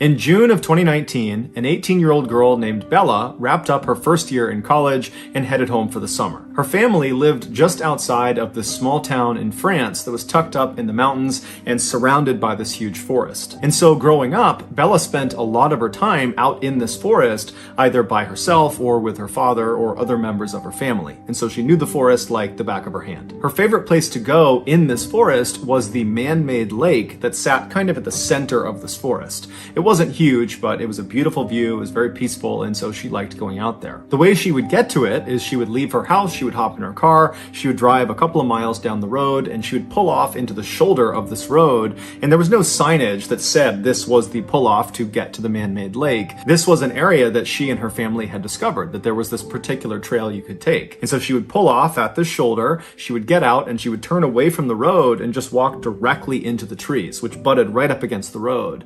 And very quickly, after walking into the woods, after going through some thick underbrush, she would reach this kind of clearing and she would see up ahead this little stream. And off to the left side of this stream is what looked like this kind of beaten up little footpath, but actually what it was an animal trail. So animals just kind of made their way around this area all the time, and so it kind of carved out a path. And so Bella would walk down to this animal path, and she would walk along the path that kind of went parallel with the stream, and she would walk for maybe 15 or 20 minutes until this animal path veered hard to the left, kind of went away from the stream. At that point, Bella would abandon the animal path and just continue walking along this stream, both stepping in the stream on some rocks and standing on either side when she could. And she would follow the stream due north, just going straight into the heart of this forest for about an hour, walking at a fairly leisurely pace until the stream connected with this east to west running river. And at this point, Bella would turn left, facing west, and she would follow along this riverbank about 20 minutes until the river fed into the man-made lake. And so she would stay at this lake, sitting on a rock, enjoy the view, and look at the animals and listen to nature all around her. And then at some point, she would turn around and retrace her steps all the way back to her car. For reference, one leg of this journey from car to lake or from lake to car took about 2 hours. Part of the reason Bella really enjoyed being in these woods and being at this lake was because it just kind of felt like they were hers. Because up until this summer in 2019, the only other people that Bella had ever seen anywhere in this forest or near this lake were other members of her family. So it really felt very private. So in June of that year, Bella comes home from college, and almost immediately she wants to go out to the man-made lake because she hasn't been in months. She's been in school, and so she's eager to get back to some place that she kind of considered to be her happy place. So one morning she gets up early, and by herself, she leaves her house, she hops in her car, she drives the couple miles down the road, she pulls off onto that shoulder, she parks her car, she hops out, she turns away from the road, she walks into the forest, she finds the stream and starts walking along that animal path right to the side of the stream. She walks for a few minutes until she reaches the point where the trail kind of cuts to the left, and she just stays on the stream and is just continuing walking along the stream. And about 30 minutes later, when she was maybe 1 or 2 miles short of the east-west running river, she hears a bell somewhere off in the distance, way out in front of her, out towards the river. It sounds just like a chime, a single chime. And as soon as she hears it, she stops because there's never any people out here ever, and that bell sound came from somewhere in the forest. And so she stops because she's not really sure if she actually heard that, because it could have just been her mind playing tricks on her or something. And so she stops and just kind of listens for a second, and then she starts to hear this bell just continuously start ringing. Now, the ringing was not uniform. It was constant, but it was kind of sporadic, as if you were holding a bell and kind of ringing it randomly, like you might see at a sports game.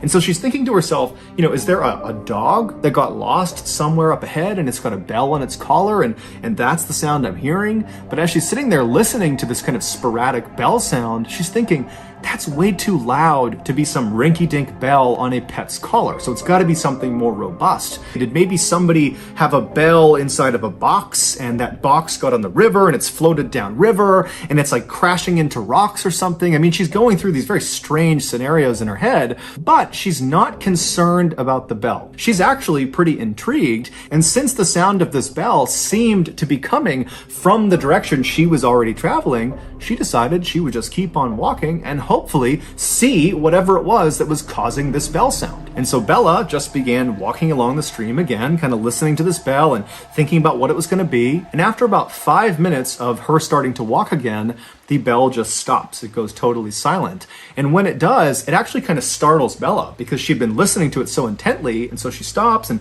she's listening, kind of expecting it to go off some more, but it doesn't. All she hears are the sounds of nature all around her. Now, Bella didn't have an explanation for what this bell was or why it stopped, but she really just wasn't that worried about it. She figured there was some sort of explanation for it. There had to be.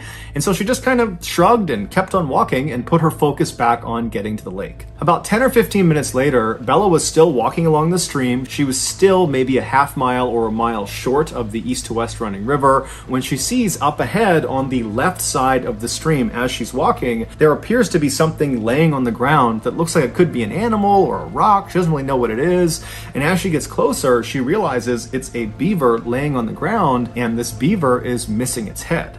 Now, this is a huge forest, and Bella would have known that, of course, there are wild animals all over the place, and so finding the body of an animal that had been attacked by another animal was not unusual. That's nature. But what did strike Bella as odd was the cut on this beaver's neck was unbelievably neat and uniform, as if its head had been very carefully removed with a very sharp knife. And the beaver's head was nowhere to be found. It certainly did not have the appearance of having its head removed from some predator and its teeth. That would have been very rough. Also, the rest of the beaver's body was intact, so whatever killed this beaver was not interested in eating the beaver. As Bella stood over this beaver and was just staring at it, she also noted that there was no smell. Normally, when something dies, it begins to smell very quickly. It's part of the decomposition process. And so for there not to be a smell indicated to Bella that this beaver must have been killed fairly recently.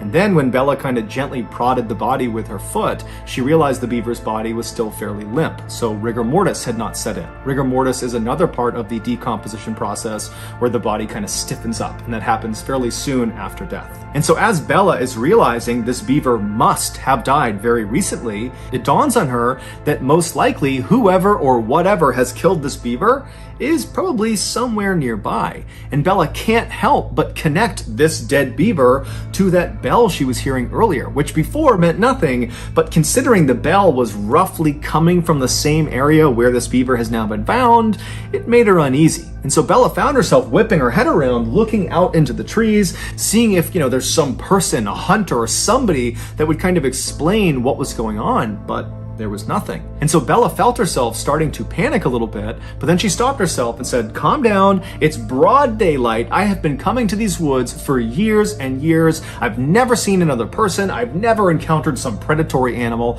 I'm sure everything is perfectly fine. I got nothing to worry about."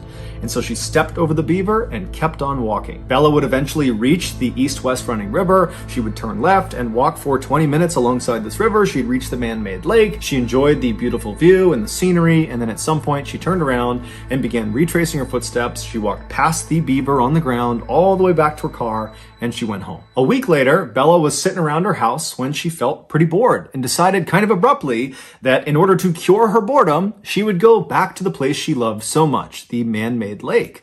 And so she told her parents where she was going, and then she left the house, hopped in her car, drove to the pull-off and parked and entered the woods at 6 p.m. Sunset that night was at 9 p.m. and so Bella knew this would need to be a fairly quick turnaround so she didn't get trapped in the woods in the dark. And so Bella finds the animal trail. She follows along the stream until the trail goes left and she stays on the stream. She continues walking on the stream when she starts to hear the distant sound of thunder. So she looks up into the sky through the trees and she can see the sky is starting to get dark, but she's still a couple of hours away from sunset. And so between the thunder and the dark skies, she knows a storm is rolling in. But she is determined to get to that lake.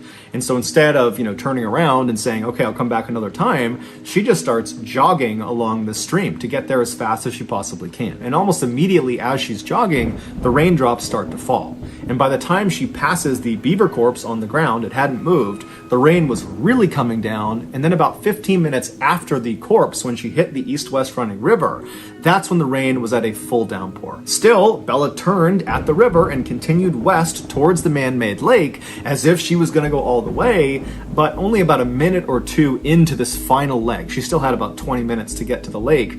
She stops herself and she looks at her watch and she can see it's after 8 o'clock already. And she's thinking to herself, if I turn around right now, it's going to take me over an hour to get back to my car. Sunsets at 9 p.m. It's after 8 p.m. now. So already I know I'm going to have to navigate this forest at night in the dark, even if it's just for a little bit at the end. And if I go all the way to the lake and then come all the way back to the car, I'm going to be in the forest after dark for quite a while, maybe up to an hour. And she's thinking, I'm confident I can do that, but it's also pouring rain, I'm cold. If I get lost, this could turn into a very bad situation. And so she ultimately decides that even though she really wants to keep going, she needs to turn around, she needs to head back.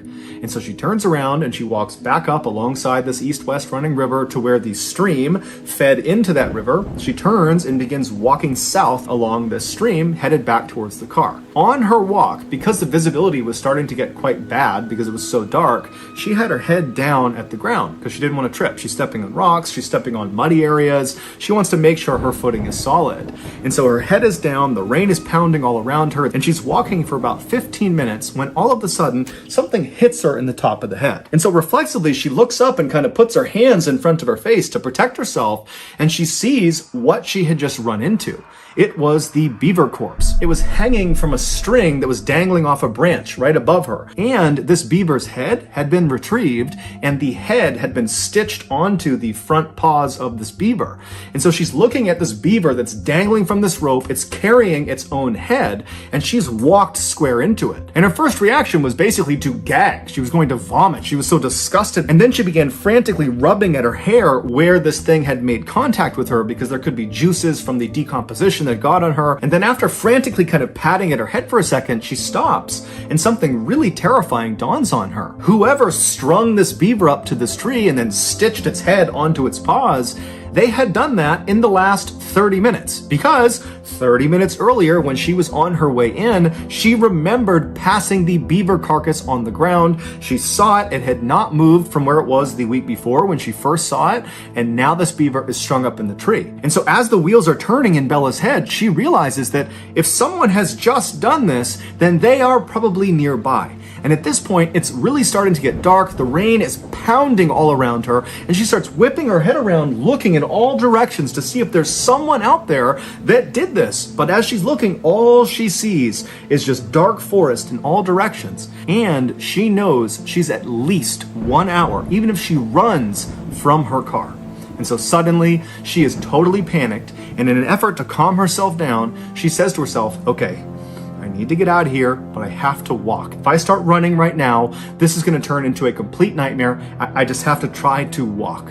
And so she walks around this dangling beaver corpse and starts walking along the stream. And as soon as she's past that corpse, she feels the hairs on the back of her neck stand up. She can hear movement behind her. She doesn't know what it is. It could be a deer, it could be some animal, but she's too afraid to turn around. And even though she was trying to tell herself to calm down, just keep walking, you're safe, you're freaking yourself out, everything is okay, as she's walking, she could feel herself starting to speed up until finally she was just running down this stream, sprinting actually away from this beaver and whatever it was that was moving around in that area. And at some point, she got so winded from sprinting so fast that she came to a stop, maybe 5 or 6 minutes after seeing this beaver. And as soon as she comes to a stop and she's walking, she still hasn't turned around yet, she hears the sound of that bell.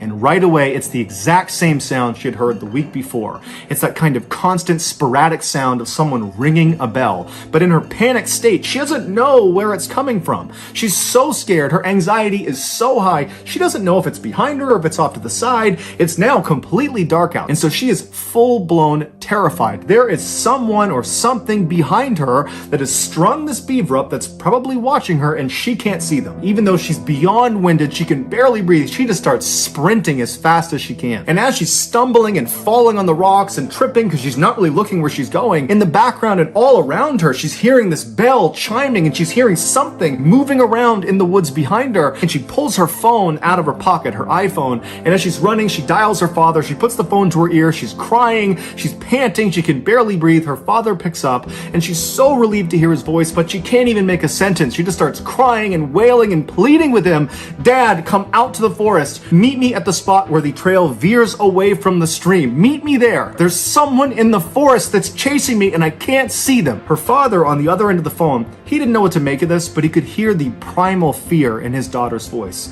And so he didn't ask any questions. He said, "Stay on the line. I'm coming to meet you right now." So Bella's father and mother, with Bella on the line, they run out of their house. They hop in their car. They speed the couple miles down the road. They park next to their daughter's car. And as they're running into the woods, they can hear way off in the woods the sound of the bell. They can hear the bell. They hear their daughter screaming on the phone. They can hear the bell coming through the phone, and she's begging them to please come into the woods, come in here, save me. And so the parents run into the woods and they begin running up the stream. Meanwhile, Bella, who's way out in the woods, she's still 10 or 15 minutes away from her parents. She is barely able to run at this point. She's exhausted almost all of her energy, and as she's getting closer and closer to her parents, the sporadic bell sound is getting louder and louder and louder, like whatever it is gaining on her. And she can hear behind her all these sticks and branches. They're breaking as if something is coming up to her. And finally, when it feels like this bell is right behind her head, she just kind of stops in defeat. She's too far away from her parents. She can't get to them in time. And so it was almost like she had to turn around and finally look at whatever it was that was behind her. And so terrified beyond words, Bella, who can barely breathe, she's so scared and so tired, she slowly turns around. Now, when she turns around and she's facing the other direction, she's looking across this clearing. She just happened to run past this clearing, and because it was a clearing, there was a little bit of moonlight that was coming down through the trees, just enough to illuminate this space that was about 50 feet wide. And as she's looking across this clearing, at first, she doesn't see anything. And then this tall, dark figure walks into the clearing, and as soon as it steps in, she can see it's got a bell at its waist. And with every step it took, it would violently ring the bell, causing the ringing sound. And so this thing starts moving into the clearing, and as Bella is staring at it, it was like time slowed down. She could not process what she was looking at. She didn't know what she was looking at. All she knew is whatever or whoever this is, they're coming straight at me. And so Bella suddenly got this unbelievable adrenaline rush. It was like her body went into autopilot to save her, and she turned around and began sprinting faster than she'd ever sprinted in her life. And as she ran, all she could hear was the sound of that bell, which she now knew represented steps this thing was taking. And so the bell was getting faster and faster and louder, and she knew it was gaining on her, and she began lying and screaming out loud that, "I'm on the phone with the police, they're right up ahead, they're gonna be here any moment." But whatever it was that was behind her, they weren't fazed. They were just charging ahead, gaining on her second by second. Meanwhile, her parents had made it to the meeting spot, but her father, he felt like, I can't just sit here, and he just starts charging into the woods. He can hear his daughter screaming, he can hear this bell getting louder and louder, and he just starts running towards it.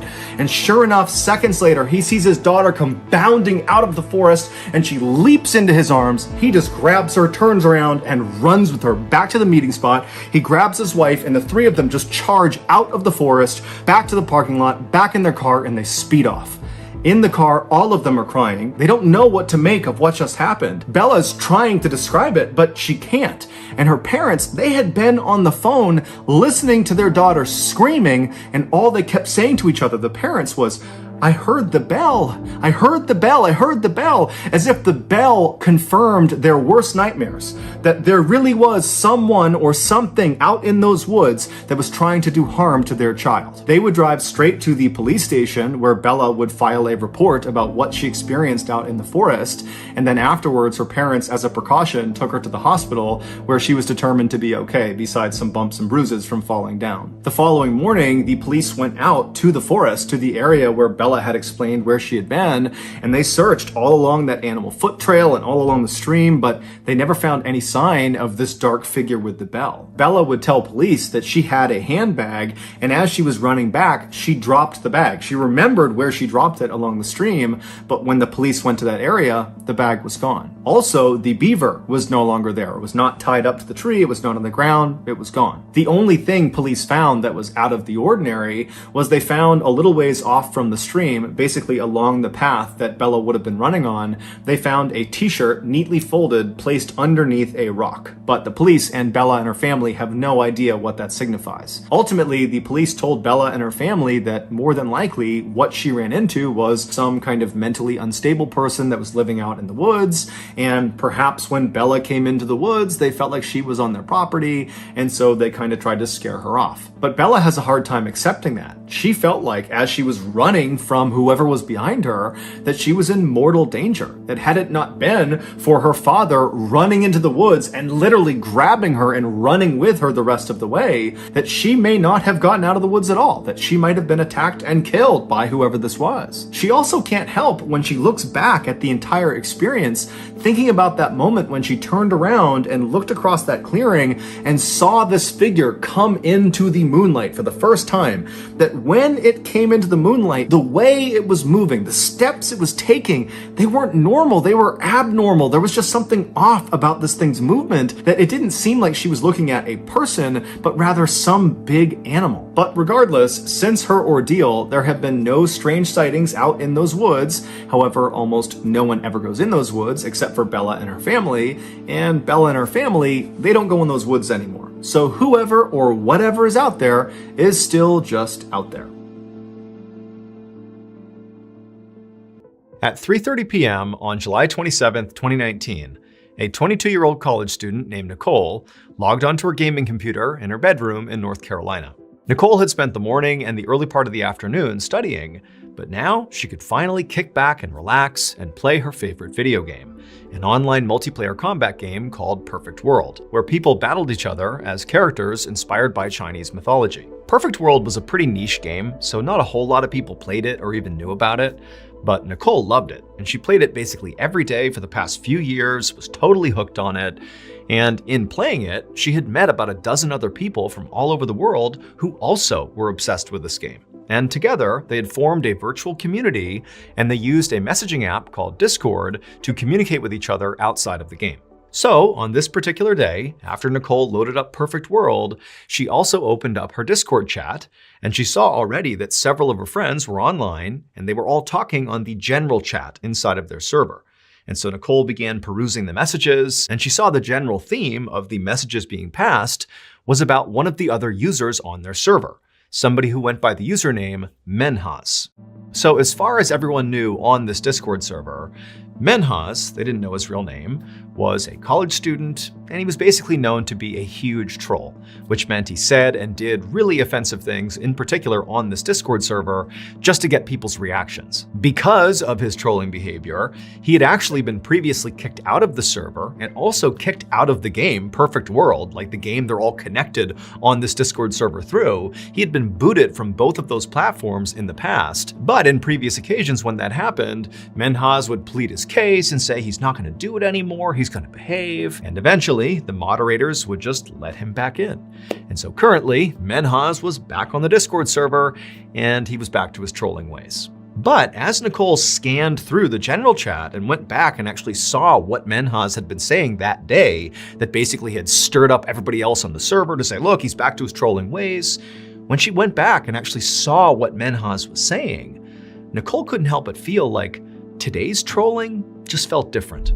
Menhaz was talking about this apparently brilliant 4-step plan he had that was going to completely revolutionize his life and basically set him up for big success in his life going forward.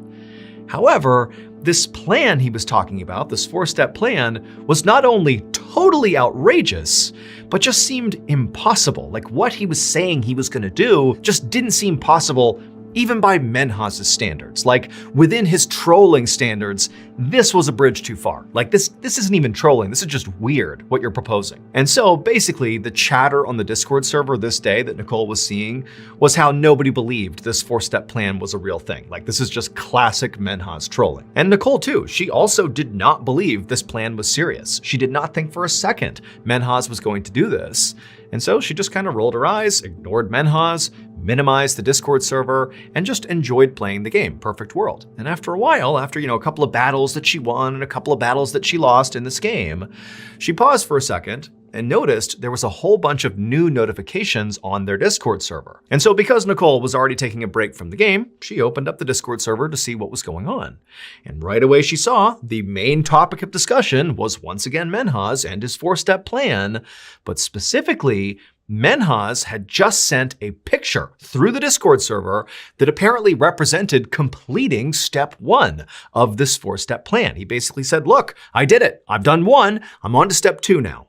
And everybody's looking at this picture thinking, wait a minute, he's actually doing this? This can't be real. And Nicole, when she looked at this picture, she too thought like, no way, this is not possible. He did not do this.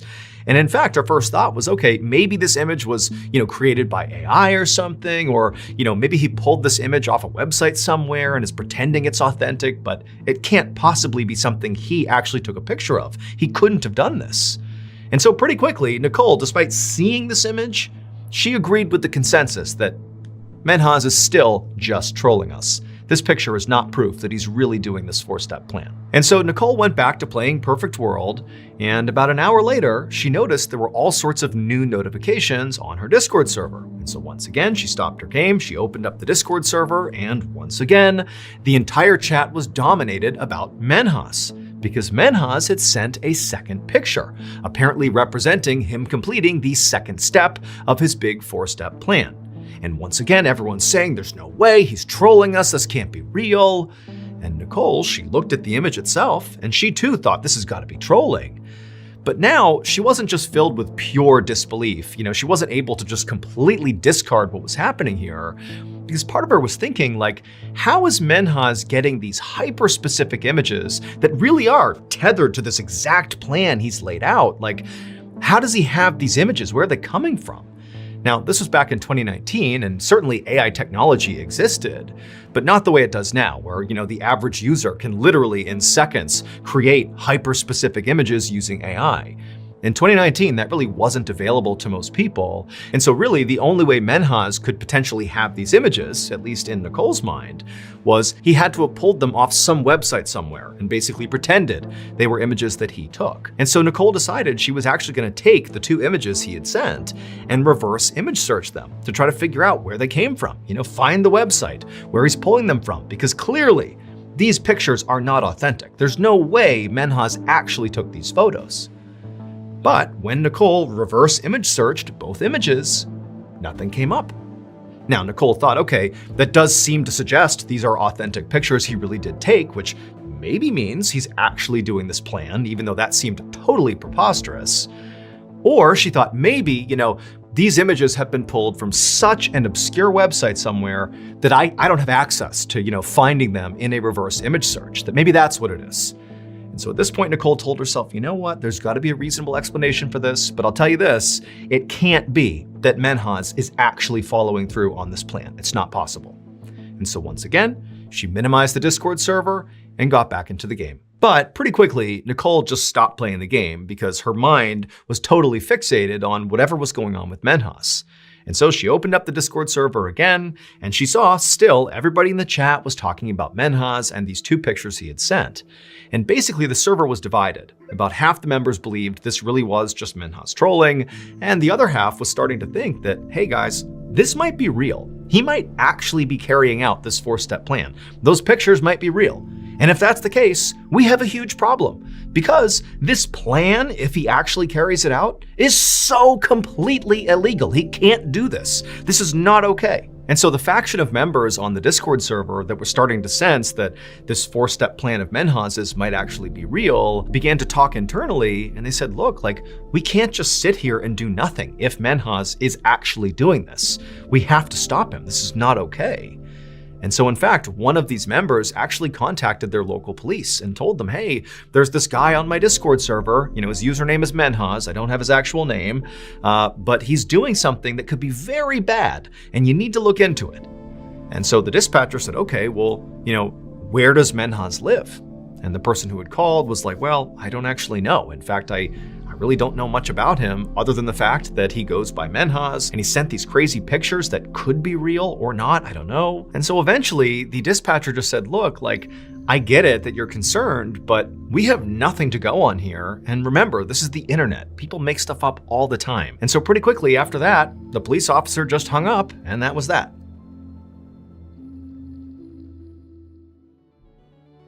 Are you the type of person who has binged basically all of my YouTube videos, and every week you anxiously wait a new upload? If so, thank you, but also you're in luck. Because if you didn't know this, we actually have a separate podcast, the Mrballen podcast, that has literally hundreds of stories that are not on YouTube that you can binge right now. That podcast is available on all podcast platforms. Again, it's just called the Mrballen podcast. And on Mondays on that podcast, we upload exclusive new content that is not on YouTube to the podcast. So that's Mondays. And then on Thursday, we remaster the audio of your favorite videos on YouTube and put those on the podcast. But again, Mondays, those are brand new and exclusive to the podcast. But if you want to hear those exclusive episodes 1 month ahead of Apple and Spotify and all the other platforms, well, there's only one place you can do that, and that's on Amazon Music. So again, you can go to any podcast platform and find the Mrballen podcast, or if you're like me and you hate waiting, then you can listen early and ad-free on Amazon Music. So at this point, Nicole and the other members of the Discord server who were starting to suspect that what Menhaz was doing could be real, at this point, they felt really alone. I mean, the local police was not taking this seriously, which did make sense. I mean, they had nothing to go on. But as a result, it was like nobody was doing anything about what Menhaz was claiming. And Nicole and the other members who, again, were beginning to sense this could be real, they felt terrible about just sitting here doing nothing. And so Nicole and a few other members of the Discord server decided to team up digitally and actually investigate Menhaz themselves, try to figure out who this guy is and really what's he up to. And so Nicole and this new investigative group started by combing through all the chat logs in their Discord server to see if Menhaz at any point had either intentionally or unintentionally dropped hints about his real name and his location. And eventually they came across a message where Menhaz actually said his real first name was Menhaz. That wasn't just his username, that was his real name. And that was great because Menhaz was a pretty unique name. And so Nicole and the group thought, okay, well, if we find where in the world that name is somewhat common, maybe that will give us a rough idea of where to look for Menhaz in the world. They also knew that Menhaz was a college student, or at least he claimed to be. Now, he never actually said where he went to college, but he would often, in the Discord server, tell people when he was going to be on the server and when he was going to be off the server, like for classes and for studying and that kind of thing. He would say, okay, hey, I'll be on at 6 p.m. tonight, or I'll be off at 9, I'll be back on at 8. He would give these specific times, and he would always use Eastern Standard Time when he did that. And so a natural assumption that Nicole and her group made was, okay, very likely Menhaz lives in the Eastern time zone. And that time zone included the entire East Coast of the United States, Eastern and Central Canada, and also some countries in South and Central America. But while that was helpful, it still created too broad of an area in the world for this group to realistically look for Menhaz. It was nearly impossible to actually figure out where he was. But they now had a sense of where he could be, and they thought, okay, well, why don't we ask somebody else in the Discord server if they can try to track Menhaz's IP address? An IP address can be used to find the approximate geographical location of a computer.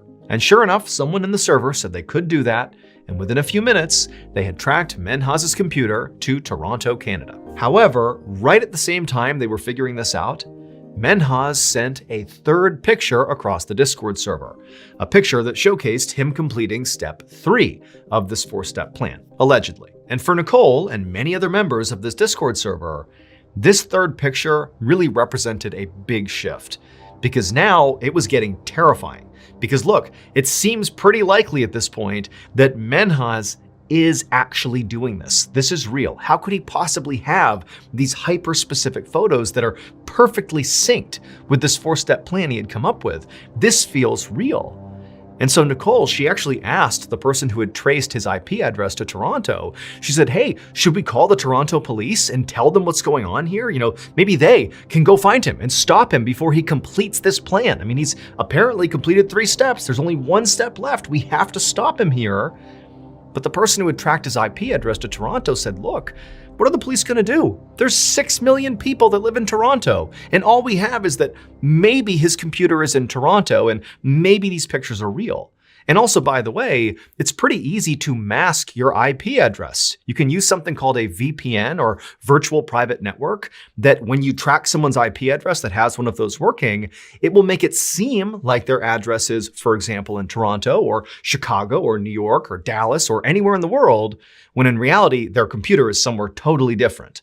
And so the police are not going to launch a manhunt based on an IP address. It's not 100% accurate. And so basically, Nicole realized that even though they saw they are on the precipice, potentially, of Menhaz committing some horrible crime, and they can't do anything about it because they don't really have any information about Menhaz. And so at this point, everybody on the Discord server was basically begging Menhaz to come clean. Tell us these photos are fake. Tell us this plan of yours is really just you trolling. But Menhaz didn't do that. He doubled down and said, oh no, these are all real. And in fact, I'm going to complete step 4 of this plan and complete the whole process in 30 minutes. And after that, all Nicole and the other members of the Discord server could do was just try to convince Menhaz not to do this.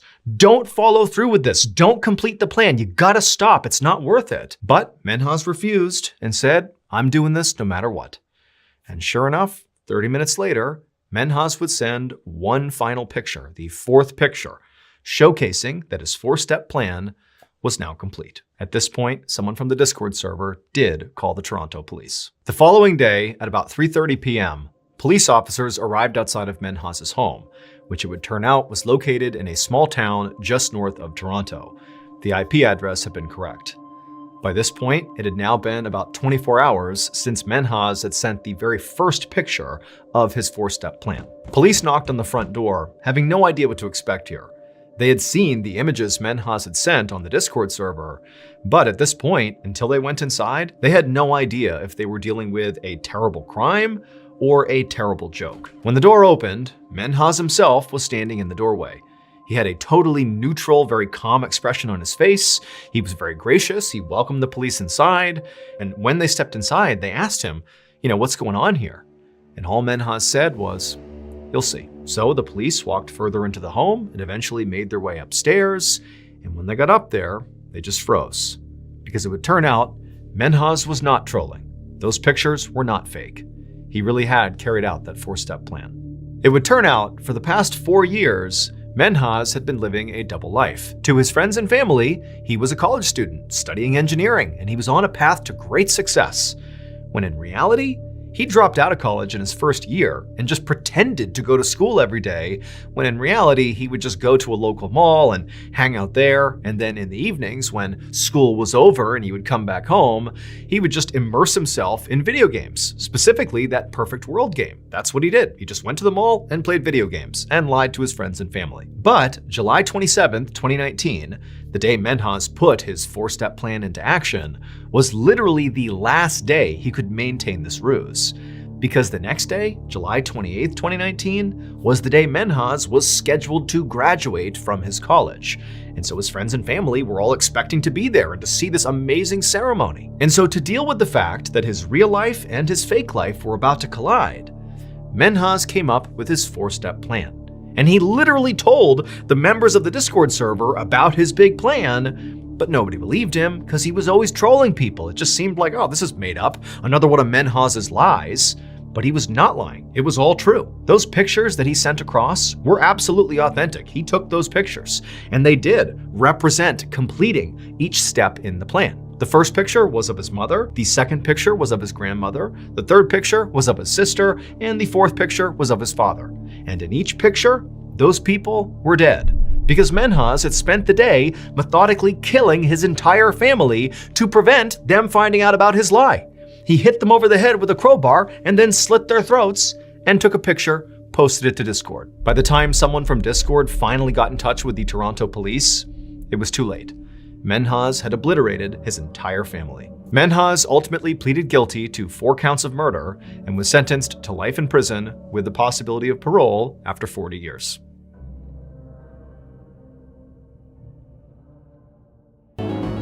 On an early morning in August of 1931, an 86-year-old man carrying a massive backpack limped into a supply store in the tiny town of Alvin, British Columbia, Canada. This man's name was Robert Brown, but everyone knew him as Volcanic, because decades earlier he had discovered a gold mine in Volcanic City, Canada. Volcanic had actually made his living as a gold prospector, and he had been so good at it that he had been able to retire early. And so these days, as an 86-year-old man, he pretty much got to do whatever he wanted, whenever he wanted. And so inside of this supply store, the young man at the cash register smiled at Volcanic and offered to let him keep his backpack at the front of the store while Volcanic shopped. And Volcanic kind of scowled back at him. I mean, he took offense to this. He knew how he must look to this clerk. I mean, Volcanic was old, short, super skinny, and he dragged his left foot when he walked. And so he figured, this kid must think he's weak. And Volcanic hated that. He did not think he was weak. And so he said to the guy, "No, I can carry my bag myself, thank you very much." Then, to show the clerk there was more to him than met the eye, Volcanic flashed this big grin, revealing this gaudy, enormous set of gold teeth that he had bought when he had struck it rich in Volcanic City. And after seeing these ridiculous gold teeth, the clerk looked very taken aback, which was exactly what Volcanic wanted. Satisfied, Volcanic limped past the cash register and the clerk towards the back of the store, where he picked up some cooking supplies, ammo for his shotgun, and a pen to write in his journal. And then he took everything up front to check out. Volcanic watched as the clerk furrowed his brow as he rang up the items, clearly trying to make sense of what Volcanic was up to. He asked Volcanic if he was going camping by the Pit River that ran through town. But Volcanic said no, he was going to the Pit River first, but he was going to hike all the way along the Pit River, go through the mountains to another body of water called Stave Lake. And before the clerk could ask any questions, Volcanic said he was going there because there was a hidden gold mine he was going to explore. And at this, Volcanic watched with delight as the clerk's eyes got wide. Volcanic knew most people, especially in this area, thought this gold mine was a total myth. And sure enough, when the clerk recovered from his surprise, he said to Volcanic, hey, you really ought to reconsider going there. The clerk said he had seen plenty of people come through his shop on the way out to go try to find this mine, but nobody ever came back saying they had found it. In fact, he said that some of these people didn't come back at all. At least 2 people had died because the hike to Stave Lake was miles and miles through extremely dangerous terrain. Volcanic waited until the clerk was done lecturing him, and then he leaned over the counter and he whispered to the kid that he was different. He had a secret that would allow him and only him to find that mine successfully. And when he did, he would come back to the store and he would lay the gold down right on the counter just to prove it to him. Then Volcanic left a handful of cash on the counter, he gathered up his supplies, flashed one more gold-toothed smile, and then made his way out the door. A few hours later, Volcanic hiked uphill along the rocky banks of the Pit River. He'd only covered about 5 miles so far, because after all, he was 86 with a bum left foot, and so he moved pretty slowly these days. But even still, only 5 miles into the journey, he already felt totally cut off from civilization. The Pit River was about 1,000 feet across, and it was surrounded on either side by a thick forest. Volcanic was hiking parallel with the river, with the water on his right and the trees on his left. It was a stark and isolated setting that would make most people feel small and vulnerable. But after so many years working as a gold prospector, Volcanic was very accustomed to being out in the wilderness all by himself, so this felt normal. Now, of course, decades had passed since the last time Volcanic was a gold prospector, but even now, at his old age, he still felt like he was the skilled outdoorsman he once was. Volcanic kept on hiking uphill, staying close to the shore's edge, until the sun began to set.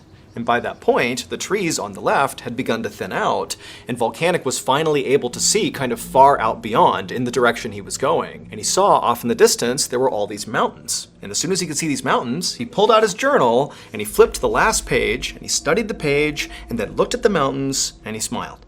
It was going to take weeks to reach the gold mine, but he knew he was going the right way. Because on that last page of his journal was a map. This map was the secret that Volcanic had told the store clerk about. It was the thing that was going to allow Volcanic to reach that gold mine where so many others had not. Volcanic had actually drawn the map himself several years ago.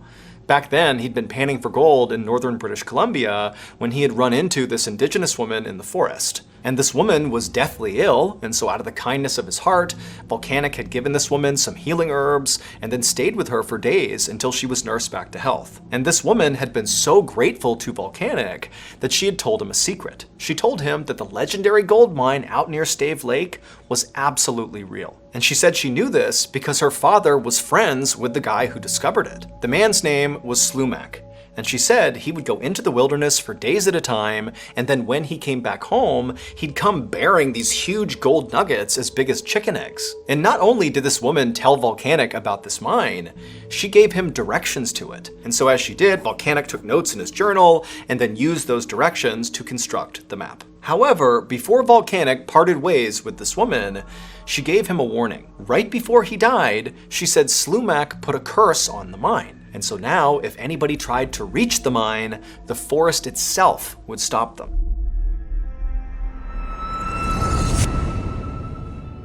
Before I became a professional, strange, dark, and mysterious storyteller, I served in the military. And during my time in the military, I had some pretty wild experiences. But what I remember most about my time in service was not my own stories, but rather the stories I heard from other service members. Keep in mind, service members are sent to some of the most isolated and treacherous places in the world that very few people go to. And so some of the stories that come out of those places are totally creepy and weird. And even more than that, a lot of these stories sort of stay in-house. They stay in the military just because it's kind of a cultural thing. You know, people don't necessarily want to go out and tell the world about the totally unsettling and inexplicable thing they saw while they were deployed. It's like people might think they were crazy. But there's lots of stories like that. And so if hearing some of those crazy military stories appeals to you, well, boy, do I have a podcast for you. It's called Wartime Stories, and it's hosted by Luke Lamanna, who himself is a veteran. He was a reconnaissance Marine, which I can tell you is kind of a big deal. And so because he has access and placement, he's been able to extract some of these stories from the military, and he shares them on the show. And if you wanted to kind of generalize the types of stories you're going to hear on this podcast, it's like the strange, dark, and mysterious meets the battlefield and beyond. The Wartime Stories podcast is free, and it's available on any podcast platform. So all you have to do is, go to your favorite platform and look up Wartime Stories, or you can search for Mrballen Studios because it's produced under Mrballen Studios. You click on the show, give it a follow, and boom, you can start your binge. New episodes drop every Monday, so if you're a fan of the strange, dark, and mysterious, well, you got yourself a brand new weekly show.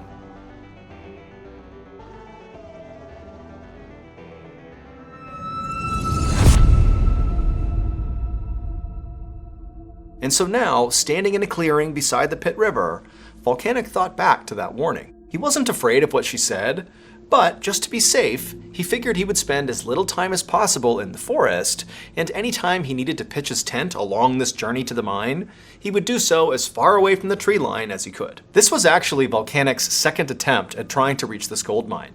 5 years earlier, he had attempted this exact same hike. On that attempt, despite Volcanic reaching the shores of Stave Lake, which apparently was right near the entrance to this gold mine, he had to stop because he got a severe case of frostbite on his left foot. That frostbite had caused 3 of his toes to die and rot, and so Volcanic had to amputate all 3 of them with his pocket knife right there out in the wild. No anesthetic, nothing. And so this is why Volcanic had to turn around on that attempt, and it's why he now walked with a limp. And Volcanic had to admit that the fact that he had been forced to literally cut off his own toes did make it seem like he had become a victim of Slumac's curse. But he also knew that it didn't take a curse to make the Canadian wilderness dangerous. He just should have worn thicker socks. Just then, Volcanic heard a twig snap somewhere outside of his campsite in the darkness. And so instinctively he shot up, he grabbed a shotgun, and he turned towards the sound, half expecting a bear to come charging out of the woods. But after standing there for several minutes, nothing came out of the forest, and eventually all Volcanic could hear was the gentle sound of his fire and the river. The forest was totally still. As his heartbeat slowed down, Volcanic told himself that, the sound he heard must have just been a rabbit running through the forest, nothing to worry about. And so he lowered his gun and steadied his breathing, and he looked at his fire and he gave half a thought to just leaving his campfire burning, just in case he heard something else, he'd have some light to go out and see what it was. But he thought he was being kind of paranoid, and so he grabbed some water and put out the fire, engulfing him in darkness, and then he climbed into his tent and fell asleep. The next morning, Volcanic got up at sunrise, packed up his tent and his camping gear, and then hiked all day long. And he did this day in and day out, dragging his left foot behind him for over a month. Volcanic knew he was moving much slower than a younger, healthier man would. Some days, he could barely travel a mile before feeling so exhausted that he would have to stop. But despite becoming skinnier and more ragged by the day, Volcanic kept on hiking. And eventually, after going all the way down the Pit River and crossing through the mountains, he finally arrived at the shore of Stave Lake, the same place he'd been when he'd had to amputate his own toes. But this time, he was able to keep on going. Volcanic hiked all the way to the opposite side of Stave Lake, and he came to a stop to take in the view. Surrounding the lake were all these huge rolling mountains, and in one spot, Volcanic noticed the mountains dipped down and formed a natural bowl in the earth that was filled with this gorgeous bluish-white ice. Now, even though Volcanic had never been to this place before, he knew instinctively that that had to be Stave Glacier. And this glacier meant everything to Volcanic because it was the last major landmark on his map on the way to this mine. According to his map, the entrance to the gold mine was located on the side of a mountain not far from the glacier. Now, Volcanic wanted to keep pushing forward and try to get to this entrance as soon as possible. He was excited. But the sun was starting to go down, and he knew if he kept on going at night, the risk of injury was quite high. He could slip and fall. And remember, it had taken Volcanic over a month to hike into this location. He is way away from civilization, and so if he gets hurt, nobody's coming to help him. And so he decided he would stop and make camp that night. He pitched his tent well away from the tree line, he ate some beef jerky and biscuits, and then he crawled into his sleeping bag to try to go to sleep. But he couldn't. He was too excited about this mine. He was so close. And so he laid there restlessly for hours, listening to the sound of the wind pick up outside.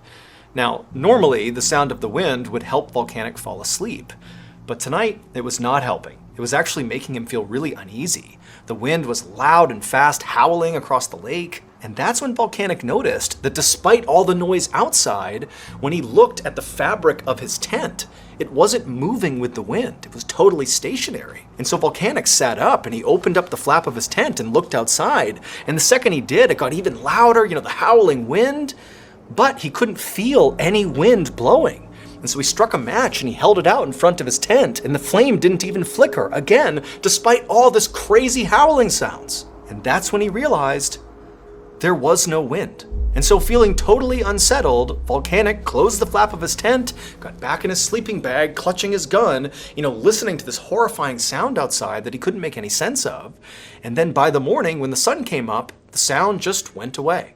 By this point, Volcanic was so anxious just to leave and go to this mine that he didn't eat any breakfast. He just grabbed his journal, tore the map out of the last page, tucked it in his back pocket, and he started hiking. He still felt very uneasy about the phantom wind he had heard all night long, but now his sole focus was on this mine. He knew that if he could find it, he would not only have infinite riches, but he would also go down in history as like the greatest gold prospector ever.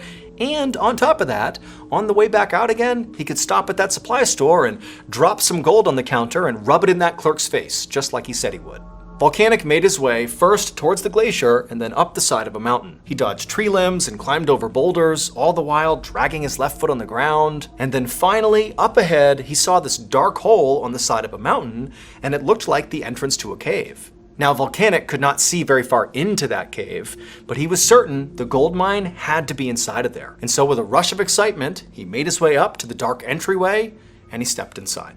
2 months later, on November 2nd, 1931, that store clerk back in Alvin looked out the front window of his store and watched the snow begin to fall. A blizzard was coming in, and all this clerk could think about was that strange old man with the gold teeth who had wandered off into the wilderness 3 months earlier. Now, the old man had told the clerk that he would stop by the store on his way out to prove he had found the gold. However, the man had not returned. And so the clerk wasn't sure if that was because, he was too embarrassed because he hadn't found the mine, or if maybe he had gotten stuck out in the wilderness. But either way, the clerk just had a bad feeling that, something bad could have happened to that guy, and so just to play it safe, the clerk grabbed his jacket, he left the store, and he went to go find the local game warden to tell him what was going on. 3 weeks later, that same game warden trudged through knee-high snow at the edge of Stave Lake. Even though he and his search party were much younger and healthier than Volcanic, it had still taken them weeks to arrive here, mostly because of the blizzard. But in all the time it took hiking to this location, they had not found a single trace of Volcanic. The warden was beginning to wonder if this was pointless, if they should just turn around and head back. And that's when he looked up and he noticed the glacier on the far end of the lake. And in the snow near that glacier was this little pop of color. The warden pointed it out to his men, and they all began running towards it, and as they got closer, they realized what this thing was a tent that had collapsed under the snow. And then once they actually reached the tent, they shoveled off all the snow and sort of popped it back up, and they looked inside. But Volcanic was not in there. Instead, they found an empty sleeping bag, they found some cooking supplies, a shotgun, some ammo, and a journal that's last page was missing. But there was also one more thing that was inside of this tent. On the floor, right near the opening flap of this tent, was a glass jar. The warden picked it up, and he looked inside, and he gasped. Volcanic Brown was never seen again, and no explanation for what happened to him was ever uncovered. His body was never found, and there were no signs of struggle anywhere in or near his campsite. But the contents of that glass jar that was found inside of the tent proved that either Slumac's gold mine or Slumac's curse was real. There are two slightly different versions of what people believe was found inside of that jar. The first is that the jar was filled with huge nuggets of raw gold. If this is true, it means the gold mine did exist, and Volcanic must have found it before he disappeared. But the second version of what people say was found in that jar has a much darker meaning. In that version, when the warden held up that jar, he did see gold inside, but it was not gold from the mine. Instead, it was Volcanic's solid gold teeth. Almost 100 years have passed since Volcanic went missing, and still to this day, no one has ever successfully found the mine and lived to tell the tale. But to this day, people still keep looking for it, and so far, at least 33 people have either died or disappeared in search of it.